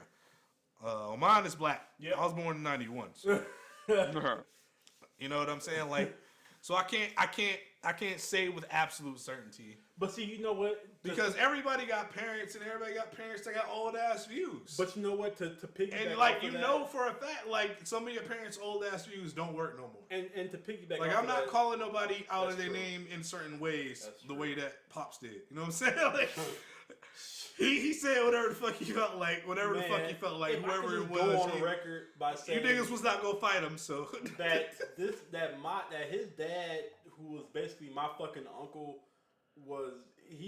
nobody was going to check him for anything he fucking said. Number one, so he could say whatever the fuck he wanted to, and he was gonna say, "Who the fuck gonna check me?" But number two, it goes back into that statement where you say the people with the old views won't be the same as the generation under them, because my coworkers, his parents were actively racist. They were born in Howell, Michigan, and Garden City, Michigan, and which is wild, because Howell, shout out to Howell, they had the whole ass KKK. Shut the fuck. Let me get the shit out. KKK. Shout out to Howe and the youth of Howe because they was out there protesting for this shit too. Sorry. Let's acknowledge that too. They Yeah, had Sheepy out there to do the mural. Like the youth are gonna change shit in terms of at least on the surface level. Right. Surface At level, least in what they can or cannot control. You know what I'm saying? Yeah, like it's because- gonna be. I mean, a prime example, DC put Black Lives Matter on the road of DC, right? But DC is also the highest number of incarcerated blacks for like minimal crimes. So it's like, yeah, you put Black Lives Matter, but you also got my man's in jail for 20 years for an ounce of marijuana. I mean, So- that's a symbol for now because of what's going on though. well, yeah, and that's the And thing. that's probably a black. I don't know. Reactionary. Yes, nigga. Yes. That's probably a black city planner or somebody who's well enough connected to like the mayor's office where they were like, okay, we need to make some sort of grand gesture to make it painfully obvious that we're at least listening to the tweets. At least listening to the tweets. Because these niggas are wilding. But okay, so this, Because that's not shit, but it is important and it is an historic moment. And a lot of like the biggest phrase between what the fuck have people been saying as of late? Read the room. Read the room. I've We're seen that. focused Oh, on God. the protest. Read the. It's Read the not the room. appropriate time. Shut the fuck up, Karen. like, I've Anyway, been seeing Read the Room. whether you're so black or much, not, shut the fuck up, and I Karen. still don't Anyway, fucking understand it. between that and between a couple other dumbass phrases, a lot of the phrases I've been seeing thrown around lately have to do with, oh man, this image is gonna be in a history book one day. Shit like that is Oh, yeah. important to niggas, and I don't know why. Cause I don't give a fuck about a history book. In all honesty, I don't give a fuck about a history book because 9 times out of 10, that history book has to go through racist ass fucking Texas Editors, right? where all the books in the nation come from, and they cut all this important shit out. Like, bro, if you Yeah. want to get history, you got to get it from somebody who was a You history gotta expert. look for it, right? You got to get somebody who's a history expert who has done the work to come and talk to you about that shit. Because they're editing the fuck out of these books. Because like all this shit going on is probably just gonna be a little footnote at the bottom of the page, like, Yeah. oh yeah, also people marched Yeah. for this Yeah, in a 2020 perfect for like a month. Yeah, in a perfect world, we're gonna move to a system where we don't have textbooks anymore, and we are gonna have large-scale, multi-party, multi-ethnic efforts to ensure the validity of the shit that we're teaching to the kids. But currently, we're not doing that, so I don't give a fuck about a history book. I don't give a fuck about a picture that you feel like it's significant enough to be in a history book. I don't give a fuck about the fucking elementary school you went to have the history books. Not my nigga. Like, that's not important, honestly. Like, it's a great gesture. It's a great symbolism. It's probably inspiring for a lot of people, but for me, somebody who's way more focused on, are these niggas gonna do the necessary work? These niggas being the motherfuckers who are elected into office who have the power to do it. Are they gonna do the work? I don't give a fuck about any of the road shit that you did. I don't give a fuck about any monuments you taking down. I don't give a fuck about none of that shit. Are you gonna do the work? Is it No. going to work? Do you have anything for the police union, my nigga? Nope. Do you have any pull in the places we put you? If not, you need to be resigning. Regardless of whether or not you're with us, you're ineffective. Precisely. You know what I'm saying? Like, it's, I get like a lot of people's call that, oh, abolish the police. But I ain't hear you niggas come up with a better solution yet. And that's the problem that I've been having on Twitter. And and that's my Facebook. thing. I am a Reactionary. gun person. Yeah. This is Michigan, nigga. We have guns, nigga. This is open carry country out here, my nigga. Facts. Yep, Ohio's open carry too. Like, Ohio, anyway. we have to an extent enough exercising. We have exercised our rights enough for us to be able to say some shit like abolish the police and be somewhat okay depending on where you are. The rest of you niggas are in the heat of the fucking moment saying wild shit with no idea what the next step is. Like just that's like the problem. just like Kent State Gun Girl was downtown Man, get last that bitch week out of here. after She's, Oh, the man. accident. excuse Hold on, my, wait, excuse no. my language. No, no, no. She's not a bitch, but her actions are bitch-like. Bitch, man. Now here's the thing. Somebody's like, oh, she's licensed to carry. Somebody ain't nobody gonna really run up on her. Get the fuck If you out of guys here, know dog. anything, hold on. Here's my thing. Niggas in Cleveland tote they shit on their hip, and it's not illegal. As long as the gun is properly registered, they can tote that shit in plain sight. As long as it's properly holstered. Yeah. So, You seen those niggas up at Lansing? They was up there with guns So too. Like, her- yeah, nigga, we do it too. like, so her. Oh, she carries her, nigga. The fuck? You're telling me that she carries, meaning what? Meaning that it's legal to carry in our state. What Fuck all that. what does that response mean to me? Not a And what does that goddamn thing. response mean to niggas that want to run up on her? See, Right. This is the thing. And that's the thing. This is the If thing. you in a big ass crowd, ain't nobody gonna see shit. Nope. And, the thing And about, she's so hated, especially nobody gonna see shit. right. And the thing about I'm good. Hold on, and I'm not saying like it should have happened. I'm And not saying it that should I have would happened done either, it. but I'm I saying am if it saying- did, If it did, I'm saying how it would have happened. It would have happened exactly how Ezio and them niggas did it way back in the 1300s on Assassin's Creed when they just walked through the crowd and hit a nigga in the jugular and kept Dog. walking, and niggas didn't know that somebody was dead until they body dropped and hit oh the no, she floor. was Dog. definitely down there with protection. Let's not, Assassin's Creed. hold on, let's not get the narrative fucked up. She was like, I agree with what you're saying, but let's not get the narrative fucked up for people who might be listening. She was definitely down there with protection. She was Like, down there with with protection. That's people. what I'm saying. I'm not saying that She's that's what I'm definitely, saying. she knows that that's exactly mean- what would have occurred if she was really down there by herself. I mean, Just her That's and what I'm Jim saying, Bob. though. Prime example. Everybody, Right, what bro. I'm saying, how many people were down there that would have had their shit legally is But what I'm think saying. about Man, they would have Like, when- bum rushed her ass when we immediately. think about like it was this video of this like 3-year-old knowing how to load a fucking sniper rifle and cock it and all types of shit, and the lady was like, "Oh, that's so adorable." Fuck that little 3-year-old! I shoot the shit out of him. Anyways, What? yes, the What's thing, that got to do with it? a little the white person. What it has to do is with the point that he can do it and it's seen as cute. But we already know what the opposite end of the spectrum is. Yeah, and no one because has. you know that You have one of your little brothers and sisters go ahead and do that same shit. They're like, whoa, who taught them that? this little nigga here. Like, All right. prime example. I That, mean, no, that's- that black dude with all them tattoos on his face and fucking body with the dreads, who teaches his kids how to use guns, how to know his law. Hold on. So put some respect on Derek Grace's name. Is that the same person? Yes. Put some respect. Is we talking about the same person? You sure? Yes, we talking about the same person, bro. Okay, so the person that I'm talking about, that we both talking Derek Grace. about, Derek Grace, is a black man who is trying to get his kids to know about the laws, know about gun safety and everything like that. But Hold on, quick PSA. You should absolutely know the laws in your state. If you don't know the laws in your state, get the fuck off of Twitter and go find the fucking laws. and Please. that's, Please. I endorse that. Please, message because I'm so sick of seeing niggas say, oh, but what if black people went up there? Niggas went up there to Lansing with guns. Yep, You just gotta call first. that's it. That's And- it. and You that's- gotta call. Yo, we like- about to be up here.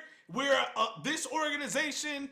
These are the people responsible if anything happens that you need to call or contact. And we about to be up there at this particular time. Is there anything else going on? Are there any more demonstrations at that time that are going on? If not, we would like this particular spot and we will be armed and we are doing an armed demonstration. You Prime can call example. and make that shit happen. Prime Don't example. be out here being stupid. Thank you. You said that because prime example, people on Twitter were saying, how come the KKK could have a rally in downtown Detroit without any problems? And I said, well, dumbasses, because they pulled permits. They said, hey, Detroit mayor, we're coming down there in droves, and the KKK are about to protest or are about to rally. And Was that the KKK or was that a different organization? that was the neo-Nazi Aryan Brotherhood. I don't know if it was the Ku Klux Klan, but they were there too. So Might as well be. the point being that, like Maurice was saying, that Watch your Kilo mouth. was saying, that all you got to do is call the proper people and say, hey, we're about to protest with guns, and I don't want the police to think that we're about to rob or burn up shit. And that's the other thing about understanding what police are for. Police are supposed to protect and serve, yes, but y'all don't actually use police services the way y'all should sometimes. And that's not to say, oh, every police department is great. Every police department, obviously, the entire reason that we're here is because the majority of them niggas are fucking up. But what these niggas are doing on this side of the city has absolutely nothing to do with the police on the other side of the city. The people in that particular city who their police department has never had no issues at all, for some reason, seem to be using their police service the effective way. We have to absolutely push for police to not only be from the community that they serve, but for the community to actually, in some way, shape, or form, interact on a regular basis with these police officers. They need to recognize the people on the streets as their constituency the way that a politician would. It should be more dignity restored to what it is they're doing in order for all of this shit to actually go someplace. Because at the end of the day, and I'm going to get real grimdark real quick, there's only two paths forward in every given conflict. Either you negotiate or you kill them niggas. Y'all are not about that life enough to go out there and decide that you're going to kill everybody. So you need to negotiate. Sorry. It's hard to say because Hate to be the one to break it to you. All this fuck them shit. Like, that's eventually got to stop, buddy. Unless you're going to take up arms, and you're probably going to be by yourself. You know what I'm saying? Like, you don't have a choice. If we're talking all this revolutionary warfare shit, let's talk about revolutionary warfare shit. You don't win the war until everybody is dead. You don't win the war until everything is burnt down. Everything. You can't just burn down a couple symbols. You can't just burn down the target over there on fucking MLK and shit. Like, you can't do any of that. I wish them niggas the best. He just showed me an image that was just asinine. But you can't just burn down a couple of things and be like, well, all right, they hear us now. Like, no, nigga, you have to negotiate now. You have to tell people exactly what it is you want. And if you don't know what you want, you've already fucked up because you burned it down already. Facts. You giving away all your leverage. And what did I say in my Discord the other day? When I said, yes, they hear us now. Now it's time to get them niggas to the table. Bro, the time for say, messaging hey, and refining the we message was weeks ago. This is why we broke the shit that we broke the shit. Yeah. So now we ready. Are y'all hear us? So let's go. Let's negotiate. Right. Let's sit down. Here's my thing. Because I think y'all understand now, and let's get to talking before y'all forget. Yeah, absolutely. Here's my thing. People, for the life of me, and you can examine this in damn near anything that people do ad nauseum in general. They have, ironically, this comes back to Karens. They have all this emotion. They have all this hate, all of this frustration, but they don't get their thoughts and their spirit in order before they go nuclear. You have to have exactly what it is in your mind visualized and realized on paper long before you do the wild shit you're going to do. There's a reason that all of these niggas they look up to, if we're talking like the former special forces dude who was going around killing cops in Texas, or if we're talking about, you know, any given murder from the last 10 years, they had a whole ass manifesto written down before they went out there shooting niggas. Yeah, nobody. The people that you're celebrating as revolutionaries, you have to celebrate and you have to acknowledge and study both sides of the spectrum. They're not just crazy niggas who got guns and decided to go on a rampage. They're not just fed up individuals in a society that oppresses them that went on a rampage. They were people who thought and meditated on things for a very long time and were fed up with things for a very long time. So much to the point that they took it upon themselves to, in their free time, write down every fucked up thing that they were experiencing long before they picked that gun up that day. Yeah, and that's why I think a lot of people aren't realizing that people are just going at it half cocked, and there's nothing worse to be than half cocked because people that play Warzone, people that play Call of Duty know that if you're trying to change or trying to reload your fucking weapon, your pants are down. Meaning you have no type of gain on the opposite. Oh yeah, many a nigga have lost an entire kill streak because they got caught slipping reloading. Yep. So it's like for the fact that niggas don't understand that if we don't have a clear, concise plan, all of this shit is for naught. Like all of this shit is for literally nothing. Beyond that, you gotta agree with a whole bunch of niggas who don't agree with you. Yep. Hold on, wait. Hold on. Reactionary.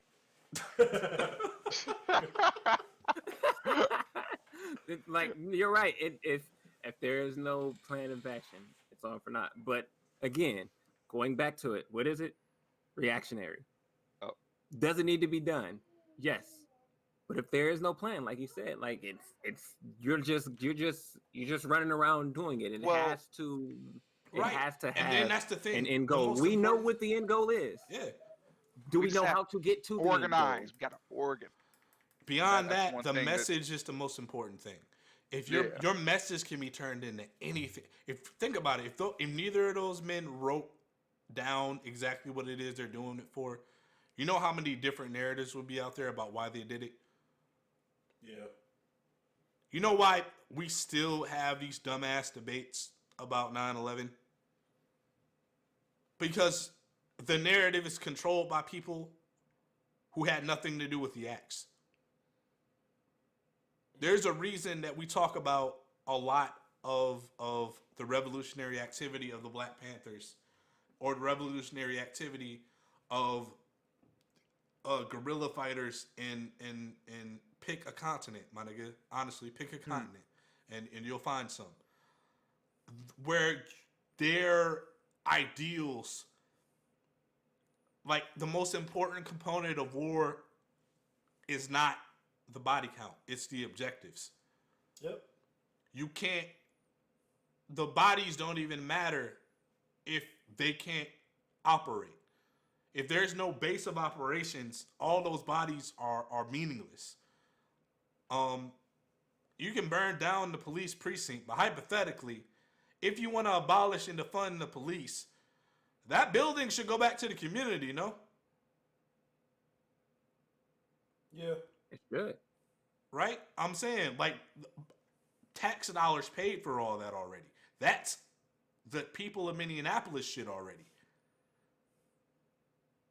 Regardless of who was held up there, that belongs to them. They paid for it. They paid for certain services to be rendered in that space. It's a great symbol that it went up in smoke, but I feel like it would have been an even greater symbol if it was turned into something that the community as a collective could use as a resource or a hub for some shit that would make it work. If that became the community police outreach center for all of Minneapolis, and they had immediately arrested those motherfuckers and immediately charged them with the proper crimes, a lot of this shit could have been avoided in terms of the collateral damage. And I don't want to even understate the amount of collateral damage that has happened out of this. It's been a long fight. It's been a hard fight, and it's been some important shit that's happened as a consequence. But it was very messy. It was very misdirected. It was very tumultuous for everybody involved because a lot of people got hurt that didn't need to be hurt. A lot of protesters died who didn't need to die. Yeah. Fuck the cost of the buildings and the cost of the objects that were taken or anything of that. The sense of security in that community went away. The sense of security in that community probably hadn't really existed in totality in quite some time. And on top of that, you have this movement that we see in real time being infiltrated by people who have no vested interest in the cause of getting justice, who are just there because, all right, we out here fucking shit up, coming from miles away. organizing in private online spaces who have no intention of protesting, but have every intention of just fucking shit up, and this is the perfect cover. Yeah, there was a terrorist, or not a terrorist cell, but a cell that they were monitoring from Seattle, Washington, who basically their only objective was to take these riots and cause as much damage as possible to try to take what BLM and other protesters were doing and minimize it as far as just being riots, not protests. So it's like, it's hard. That's the problem when you don't control the narrative. Yeah. Because now anybody can come in and control the narrative. Yeah. Anybody can come in and make it about what they're about. It could be 200 of y'all right now over on Michigan Ave protesting. I go down the side street and light a motherfucking house on fire. Now they're going to say the protesters lit the house on fire. Yeah. And that's how vulnerable we are when our messaging is not together. Because now you might be protesting for an incredible cause, but because I came around and did some fuck shit and y'all weren't organized enough to be able to put out a statement like, hey, we took accountability of all of our people over on Michigan Avenue. Anything happening over there off fucking Iron Street or whatever the fuck the shit was happening at had nothing to do with us. All of us were over here. We were all in this circle.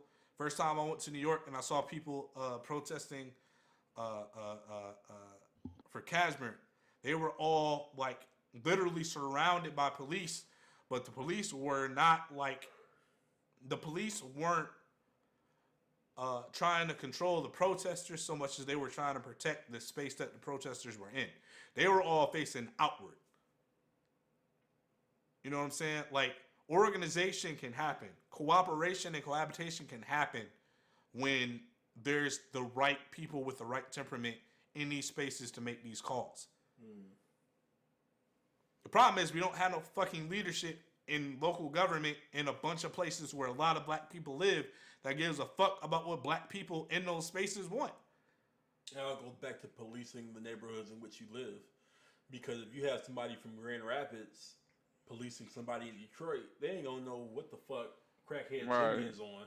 You know what I'm saying? Crackhead Jimmy just needs a cigarette. Okay, well, local Detroit police, from that area knows crackhead Jimmy, and they say, you know what? I'm gonna buy crackhead Jimmy a pack of cigarettes today because I know crackhead Jimmy just needs a pack of cigarettes. Right, just gotta calm his happy ass down. That's right. it. And he ain't gonna do shit after that. Right. Exactly. But people out in Grand Rapids see crackhead Jimmy, they like, oh shit, he spazzed and shoot him.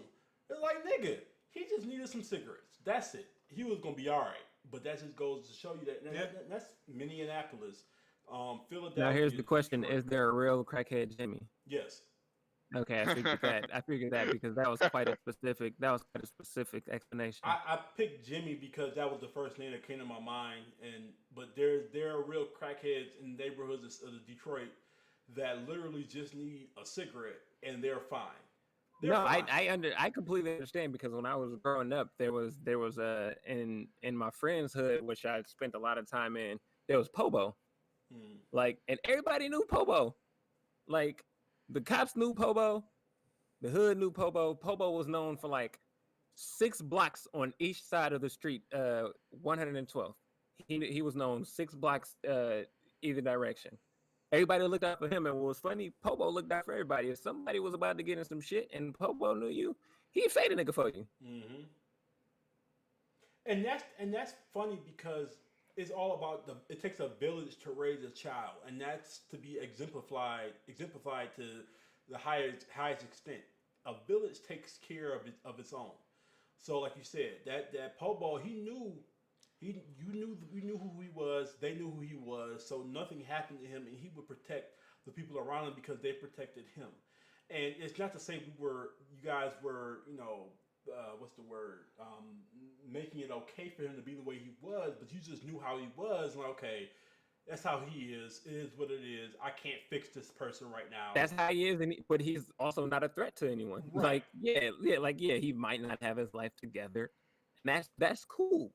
But he looked out for everybody, and everybody looked out for him. That's what it was. And that's how it should be in these neighborhoods, these urban neighborhoods at least, because the white neighborhoods, they kind of police themselves, but the black neighborhoods, you have these police officers from these other counties, these other cities, who ain't got shit, know nothing about none of these lower end neighborhoods. All they know is upper white end, white, picket fence, tires swing in the yard. They don't know nothing about no plight. They don't know nothing about crackheads, cokeheads, drug heads, nothing.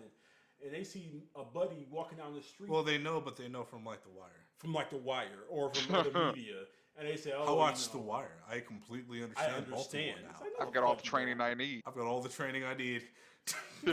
And guess what that goes back to? What I was saying about VH1 and how they are allowed to portray their target audience. And everything that we're going to discuss is going to keep coming back full circle. Yeah, images are important when you're not around people. Yeah. For white people who are not around black people, it's important that they get all of these head-ass images of black superheroes and Luke Cage and whatever else. It's important that they get it because they will probably at some point be at an intersection with black people. And if their only exposure to black people is like a little Percocet in them, they're not going to understand. You know what I'm saying? They're not going to understand, like, that's not it. That's for the kids. That's for the kids on TikTok. That's not some shit that we doing over here. That's not how we move over here. You know what I'm saying? For the life of me, I don't understand the idea that I'm going to be influenced by entertainment to get me an education on race relations. Because some people dead ass do it. I don't agree with it. I don't understand it. But that's an unfortunate consequence of reality. Just like I don't agree with and I don't understand putting niggas in jail for selling weed for extended periods of time. We're talking like, if we're talking anywhere north of even a year for weed, my nigga, we're going too far. I mean, for less than like a fucking... And that's only if you hypothetically have criminal connection to some other shit. That's the only time I could even understand that. Yeah. And I've talked about my whole thing about incentivized policing that I'm not going to talk about publicly because it's not refined enough. I mean, but even now that Michigan has had the recreational laws, you can have, 7 grams of weed on you without getting taken to jail? I don't know the laws. I don't give a fuck about the laws. Me either, again, we kind of know, at least everybody in the chat knows at least a little bit about my history as far as that goes. I don't give a fuck about these weed laws. I'm still going to be moving the same way that I've been moving since I was 15. Yeah. As far as that shit goes. Honestly. But within that, I don't... I hate the fact that so many people who are not from this community depend on voices that are able to reach far enough into their community to even have an opinion on shit. Because now, you got your whole idea of Black Lives Matter from niggas on Twitter we don't even fuck with. Like somebody I'm not gonna name who has been repeatedly caught up in some fuck shit. And that goes for all of them. All of them. Not even just the one person. All of them motherfuckers have repeatedly been caught up in fuck shit. And this is who is educating the quote unquote progressive left. We don't agree with nothing these niggas are saying. we don't agree with none of the shit they said. They over there scamming. They over there saying fuck shit. Then being like, nah, we was never a part of Black Lives Matter at all. What? Facts. What? What? Bro, what do you mean? What are you talking? We see the hashtags in your posts. It's still there. Facts. But that's what I mean about controlling the narrative, man. We gotta hold people accountable for the shit that they do that has a negative impact that is far-reaching. A lot of people get caught up in like who hurt whose feelings, or who punched somebody back in 2008, and that ain't it. That shit ain't even really important in the grand scheme. Nope. Whatever those niggas got to work out, they got to work out personally. That has nothing to do with the public. But these niggas over here, These niggas over here with the blue checks, the blue chucks, the blue whatever. The blue I'm vests. not gonna shut up. All right, sorry. Yo, chill. Right, like shut up. I'm sorry. Shit. Damn. I haven't smoked today. God damn it. These niggas over here with the blue checks should not be the ones enlightening America. These people are not the ones that should be on Revolt TV talking about issues Vice. where they don't even have a vested interest in actually listening to people outside of people who already agree with them. As I've said time and time again, unity is about, all right, I know we don't all agree on some shit, but we're all about to make sure that we get pizza tonight. It might not be the Everyone will eat. pizza you want, But we getting pizza. but we goddammit. getting pizza tonight. That's what unity is. It may be Little Caesars, but damn it, you getting pizza. When it's a hot, dead ass though, I mean, dead ass. we getting hot and ready's out here. But if it's a unification, or the guise of unification under the fact that everybody has to agree on every single topping, we never gonna get pizza. Nope. That's why Supreme Pizza. We never gonna get that shit. That's why Supreme Pizza was invented for us. Everybody gotta agree on the toppings, nigga. Yo, We gonna like- be here all hey. night. Like was on the pizza, just pick off the topping. I swear to God, I've Like, never bro, been in take a that party- shit off. I've never and been go in a about your party way. where niggas agreed on toppings on the pizza. Everybody say, you know what, fuck it, get a Supreme and get a Meat Lovers, and whoever else don't. And eat don't shit- let the nigga in the corner talk about get some wings. Right. Fuck the wings. Further convolute the current going on. You got money for wings, nigga? You got wings Right. for money, nigga? No? Right. Alright, then you get That's these dead pictures, ass nigga. what all these extra people are, where it's like, Black Lives Matter. No, Black Trans. Catholic. Can you please shut the fuck up? Alright, fine. Please shut the fuck up. Whereas like Black Catholics who also don't like Jewish people's lives matter. Like, bro, yes, them Like, too, okay, unfortunately. yeah. Yes, unfortunately, they're also black, so they're included in this, despite the fact that they're consistently negative. Like you don't have to break the shit down. Oh, Despite okay, the fact that they're okay. consistently always shitting on those niggas over there that got nothing to do with us, they're still black, and I'm still going to, in some way, shape, or form, feel empathy for their blackness in America. Like, that's the default. That was already in the plan. We was already getting pineapple, my nigga. You don't gotta ask for it. That was already in the plan. That's already on the paper. Pineapple was never off the table. I don't get people.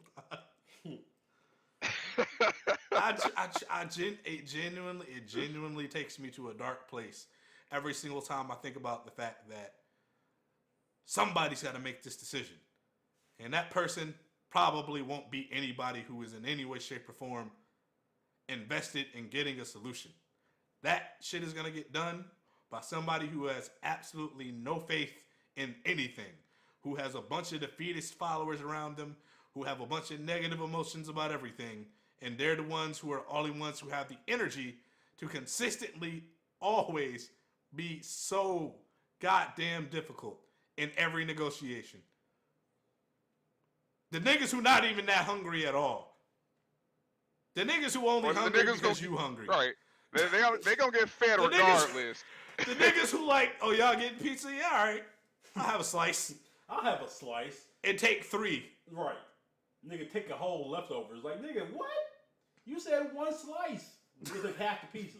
It's always the people who secretly want more, who are going to be the loudest, who are projecting the loudest into the conversation and moving it further and further away from resolution. And it's okay to want more. Don't get it fucked up. In some cases, sometimes we got it fucked up. Niggas might say Italian sausage, but the place we getting this shit from might have trash Italian sausage. And we might be fucked up because we chose Italian sausage not knowing that value. We might have it fucked up. We absolutely 100% might have it fucked up. But it does absolutely no good if we all go hungry because we can't agree on Italian sausage. Right. If we all starve, that's the purpose.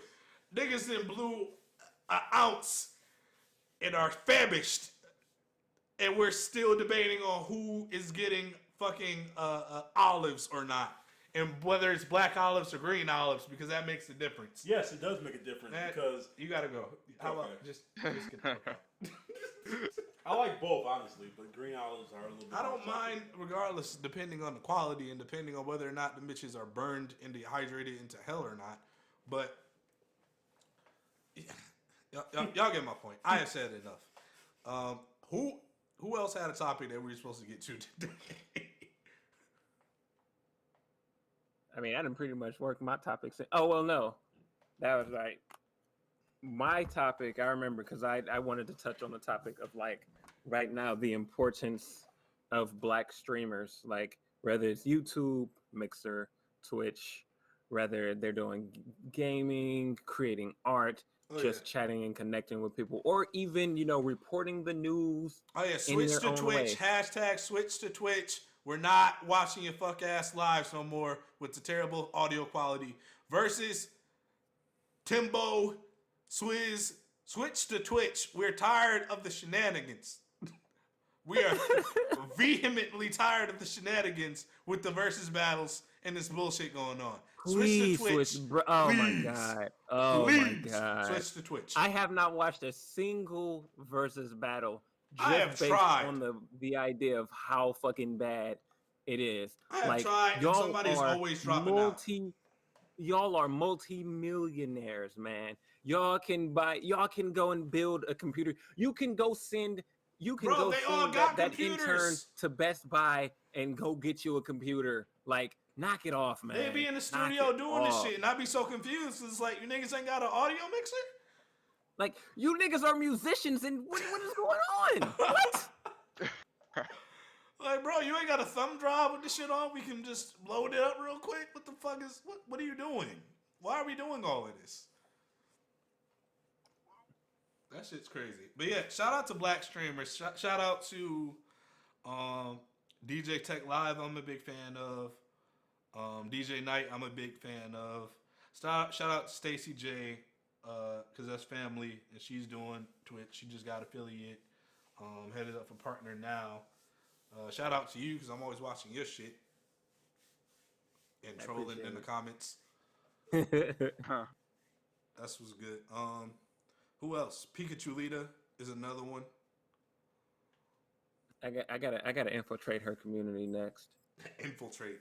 That sounds creepy as fuck. Sir, you are It married. does sound Sir, creepy. you are It does married, sound and this is creepy, a but here's the Denny's. thing. Behave. Here's the truth of the matter. So, like, I had reached a point probably about 4 weeks ago where I was starting to question myself as a streamer. And what I did was I was like, you know what? I'm not going to stream at all this week. I'm just going to sit in a bunch of streams. I'm going to meet a bunch of people, and I'm going to see what's going on in these communities. Yeah, you got to politic. That's with anything. And like how welcoming those communities were to me, like, was so heartwarming. Like, it completely re-energized my passion to not even to just stream, but to play video games in general, because I was even low-key losing my passion for gaming altogether. And you know, I was in Recon Rap stream, Mean Mugga 11. Who else stream was that in? Story Mode Bay. I don't know if y'all know Story Mode Bay, but their communities are just active as fuck. It is insane how active it is, and just how warm their communities are, man, and just how quickly they'll take you under the wing, and just welcome and just welcome you. And especially considering now with the protests and everything, like, even more now than ever, there's been discussions in every community. Just obviously, you know, we have our discussions, every community has their discussion, and it's like they said, you know what, we're not gonna have these discussions on Twitter. We're gonna put them in our safe places. These are our safe spaces right here, where we know where we can listen and bounce ideas off of each other. I mean, that's how we all got started as far as like the entire idea of Shitpost Boys was okay. Everything bad about Twitter, remove. And there's a lot. Take all of that away, and only the good shit is left, and you get pretty much the Shitpost Boys Discord that does not exist. We're not existent. It's not a thing. Whoever told you that is a liar. Fucking But- liar. But yeah, The like figment of your imagination. Facts. exactly. But the thing with that is that, as with all things, yeah, you got to come out of your shell and you got to politic with your peers. The black streamer community, like when I first like noticed there was like movement in the black streaming community, all those niggas are streaming together. All of them. Every single one of them. Every single one of them was at least doing a podcast together, or Yep. In some way, shape, or form, making sure that they raid each other, making sure that they Yep. host each other on a consistent basis, and that's really the only way to really build up. You know, one of the biggest streamers on the platform is Trihex, and he's a black streamer as well. His particular community, I'm not sure how interconnected it is with everybody else, but like Pro Quesadilla, Levain Fan, Buana, a few other people I follow, like I figured out, I found one of them, and therefore I found all of them. Literally. That's You know what I'm saying? precisely how it is. And like that's how every other community is. Like one of the people I'm a big fan of in the cosplay community is she goes by, I didn't approve of this name. I remember when she first mentioned this name to me, I thought it was a terrible name, but apparently that shit is working as far as branding, so I'm gonna shut the fuck up. But Chibi Thought is big in the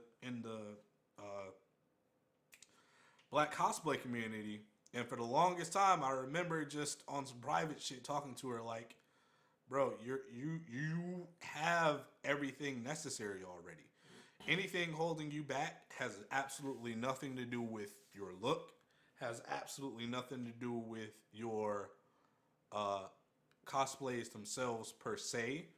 It's all a matter of putting in the time and people slowly but surely recognizing that, and just kind of, you know, politicking. At the end of the day, everybody's an acquaintance online. No matter how much of a good friend we are, we're all acquaintances at the end of the day. We owe it to ourselves and others to kind of bridge that gap that the internet creates, despite bringing us together, in order to really do some dope shit. Because she's streaming now, and her shit is picking up. And the main reason her shit is picking up is because everybody who was following her for the cosplay shit, or wasn't even following her as far as cosplay, but because she's in the black nerd community in some way, shape, or form, have translated into her gaining an audience on Twitch. And that's the most important thing, taking your audience with you, and in some way, shape, or form being a team player in terms of understanding you're at a disadvantage as a black person on damn near any platform that black people didn't create or help grow.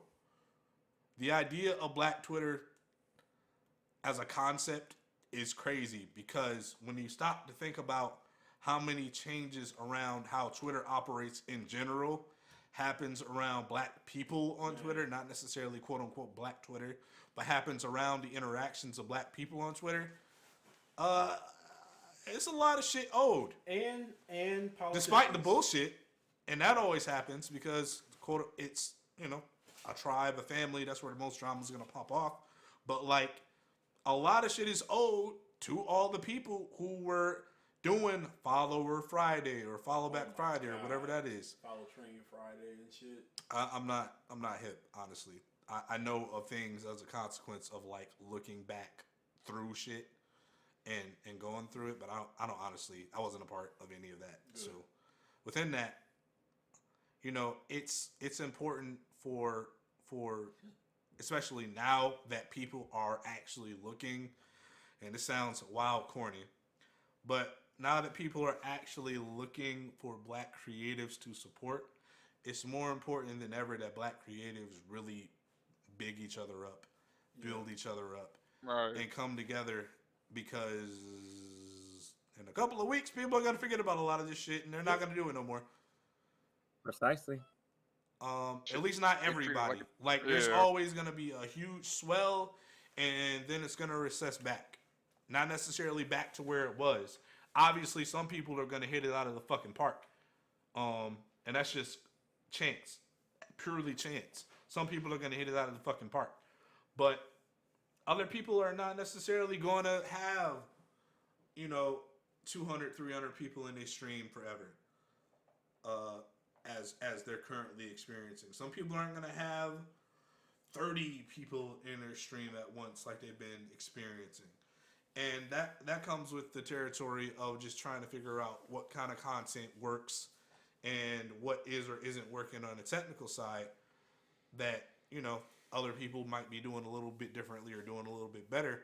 But most important above all is just having awareness. And unfortunately, Twitch, and they might at this point, unfortunately, in my opinion, Twitch has not necessarily done that much to help you be able to find the smaller communities on Twitch that exist, that we know exist because of external social media or people just paying it forward as far as like, I'm up right now, so I'm about to bring people up with me.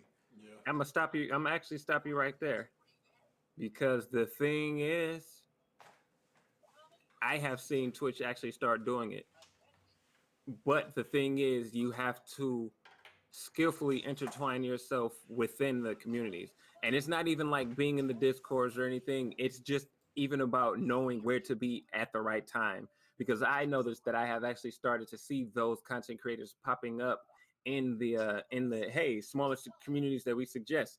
And this is like, 3 hours after I've seen someone big up them on Twitter. So it is happening, and Twitch's algorithm has been promoting it, like Ramp Rough, who is like a top 5 octane across all platforms for Apex. I'm trying to think of who else. I can't think of her name right now, but like there's people that I've been seeing. Like I could probably go right now to my Twitch homepage and I know that I'll see that I haven't seen before.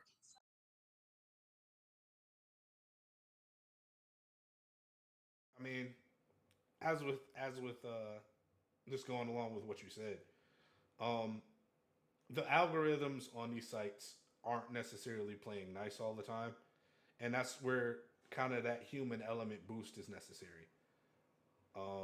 Colin, I don't know what you are a lot into a lot of like younger shit Yeah, what's up? than I am. Could you expound on your perspective, sir?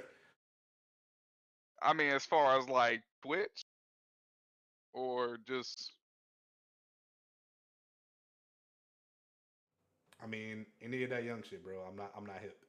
I mean, like, cause my whole thing is like I'm in on it. Like I'll catch like just like footnotes of shit, and for the most part, the only young shit that I hop on or even try to entertain is mostly through like my friends' siblings. Like I'll catch shit from them. If I vibe with it, I'll go ahead and entertain some of that shit. But I mean, cause I'm a little bit in the cosplay community and everything like that. I go to fucking cons That's what I'm and saying. shit, Like, and I I'm not see. into none of the shit. Like, I'm kind of into it as a consequence of like some shit I got going on in other ventures.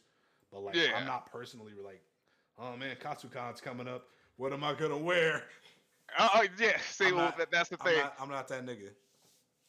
Like, I mostly go down there. Like I said, mostly I go down there with just like my circle of friends and shit like that, and then it's kind of cool because I mean I'm the type of nigga that will go to cons and shit with my boys. Like I'm speaking more so out of cons. Like Youmacon, I'm with most of my people. Like I chill with y'all, I chill with Josh and everything like that. My local.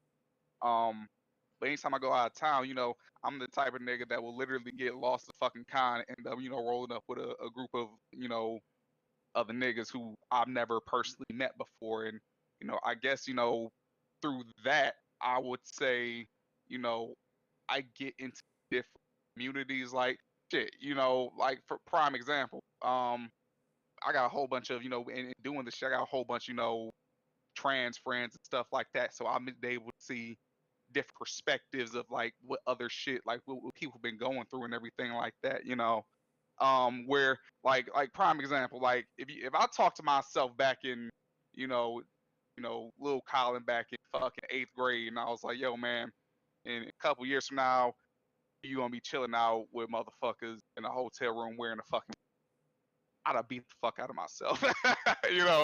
Just like I'm like, nah, nigga, like that's not me. Like I'd be on another different type of tip. But I do feel the shit has made me grow. Like I think that sounds. You might think that sounds ridiculous. I don't know.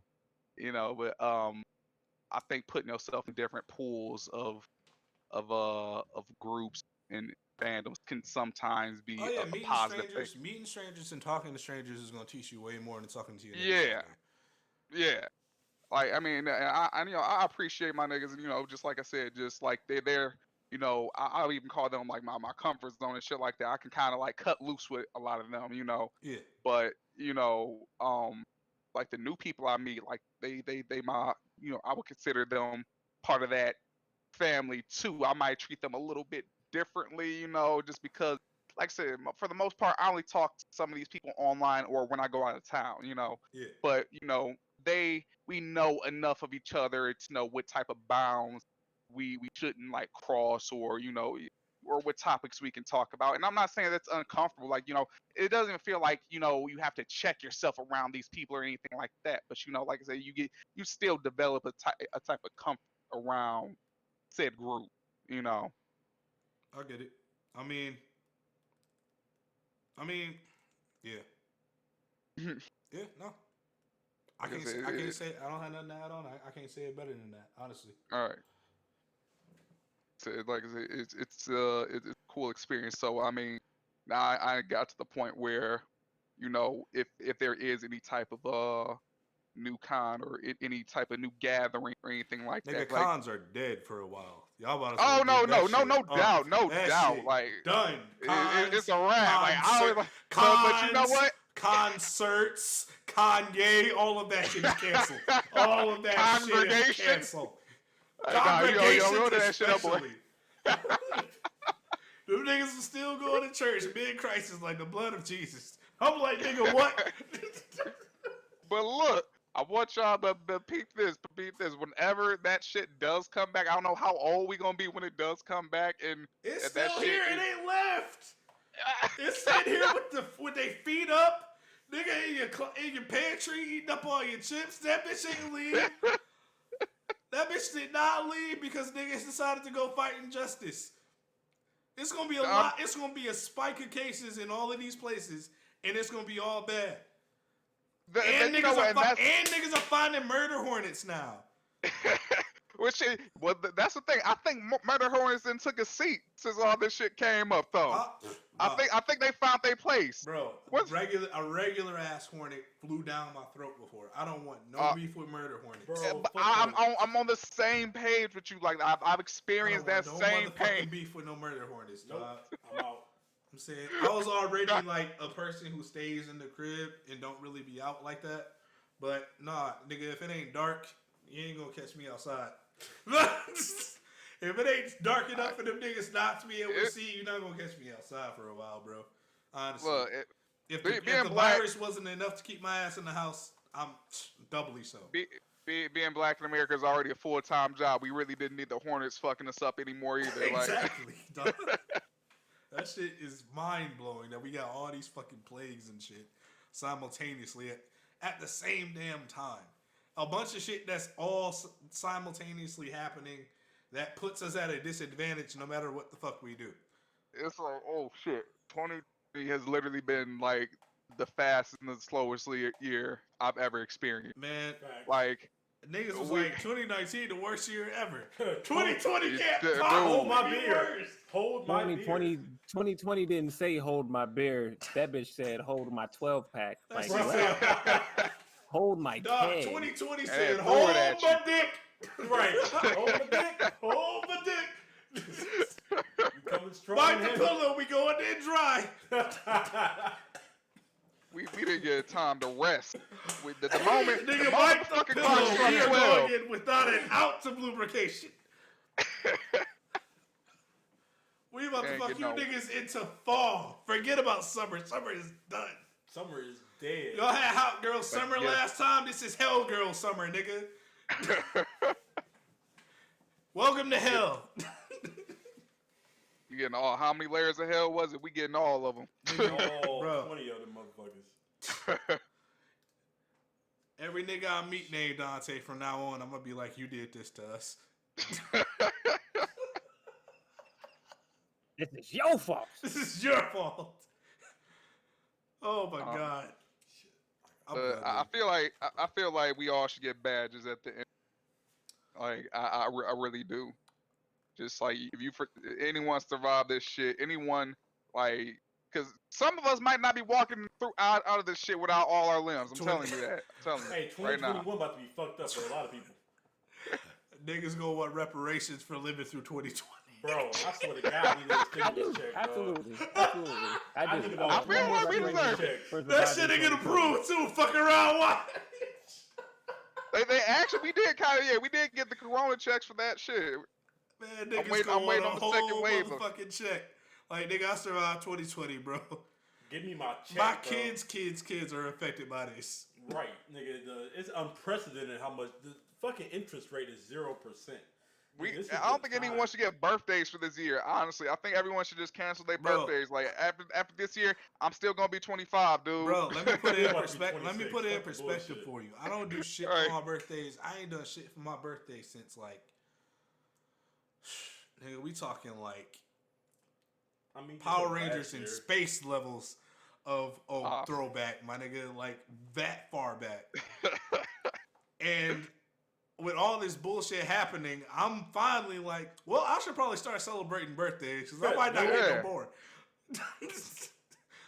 Yeah, you really wouldn't have thought. You really wouldn't have thought that'd be the case. But Because they just spilled 20 tons of diesel, in the motherfucking Arctic Circle. So we all about to again, die. Nigga, they dropped 20,000 tons of diesel fuel into the Arctic Circle because the tanker sitting on the permafrost melted. Now, it was already melting before the 20 tons of diesel were loose. What the fuck do you think it's going to do now that the 20 tons of diesel is actually on the ground that was already melting? About to get lit. It might get lit. It might get lit for all the wrong reasons. All the wrong fucking reasons. Oh, man. But on that note, to end it there, me personally, I have to go. I have to take care of something. So I'm about to shut all this down anyway. 2 hours and 30 Yeah. minutes of shit to go through is going to be... That's gonna be crazy. And we You got haven't your work even cut out gotten for all you. the way through the topics. we did. nah, we really did. No, we didn't. We got through my 2. You was only going to do 1. He still got to do 1 or 2. That third one was a contingency. Oh yeah. And Colin just kind of came in at the last second. Colin ain't been in none of the pregame shit. Oh, okay, that's true. That's true. My first day on the job. First day on the job. Look at this young fuck here. This guy. This guy. Anyway, I get my boys. working hours in. All right, Yep. final words, final shout outs, anything that you want to say before we wrap this up? I Hey, man, want y'all to just say a stay big, safe out there. yeah, big shout out to everybody that's staying safe. All the heroes that's out here working during this coronavirus. A big shout out to my cousin Stacy J. A big shout out to my cousin Kilo, who's been, keeping everything sane as possible. A big shout out to Liquid Flow. A big shout out to the city of Detroit for trying to bounce back in its music industry and artist industry, the creatives of Detroit and the creatives of America. Big shout out to everybody. All right. Anybody else? Yep. That's about it. James. Nah, I didn't have any shout outs. Not this time, at least. That's your, all right. Well, for me, I'm gonna give a big shout out to everybody that's been out here in the pandemic, still faithfully beating the trail, In the putting old feet- dusty trail. putting feet to pavement, making shit happen. I complain about shit a lot, but I don't ever want it to be the narrative that I complained about people protesting. I complain about people who are supposed to be responsible for a lot of our leadership and supposed to be responsible for a lot of our safety, waiting to the last fucking minute to decide that, oh shit, we should probably help them. Oh shit, we should probably organize. Oh shit, we should probably have a plan. Those are the people I got beef with. I got no beef with anybody who went out there because they felt strongly and they wanted to really be out there making a change and doing what is necessary, putting themselves at risk of all this bullshit out here. They should be celebrated. And I just want the people that are in positions of power to really recognize the sacrifices made even after the big sacrifice of all this brutality shit, of all the people we lost. There's too many fucking names for me to even name. You know what I'm saying? So, all right, that's about it. Everybody be safe out here. If you decide to go outside again, please wear a mask. We are not through with this shit just yet. Check on your neighbors. Check on your brothers. Don't let all this death and destruction outside deter you from what's important, which is keeping people close. To the best of your ability. Still social distance. Don't get it fucked up. All right. You know what I'm saying? So, Yep. Straight up. all right. And shout out to everybody who has still been selling pussy in a drought like this too. Oh yeah. Now Trailblazers right there. Come on now. Man, OnlyFans did not stop booming since Did March. not stop booming. Nope. It was a little dip there. They had to go down. I saw some prices that were quite questionable. Wasn't sure how they were $2. making a return on investment. $2. But it's none of my fucking business. Get your money, unionize, do whatever it is you got to do. Keep hitting these niggas in the pockets. Fight a good fight. I mean, fuck it, if they gonna give it up. All right, Shitpost Boys out, or whatever the fuck. How do you end this shit? I don't know. We'll work on that. For We'll come with a episode closer. We'll come up with a closer we'll later. get a Yeah, closer. I'm We'll gonna get a give closer. music and all of that shit. All right. All right. All right, man. Deuces. Bye. Yep.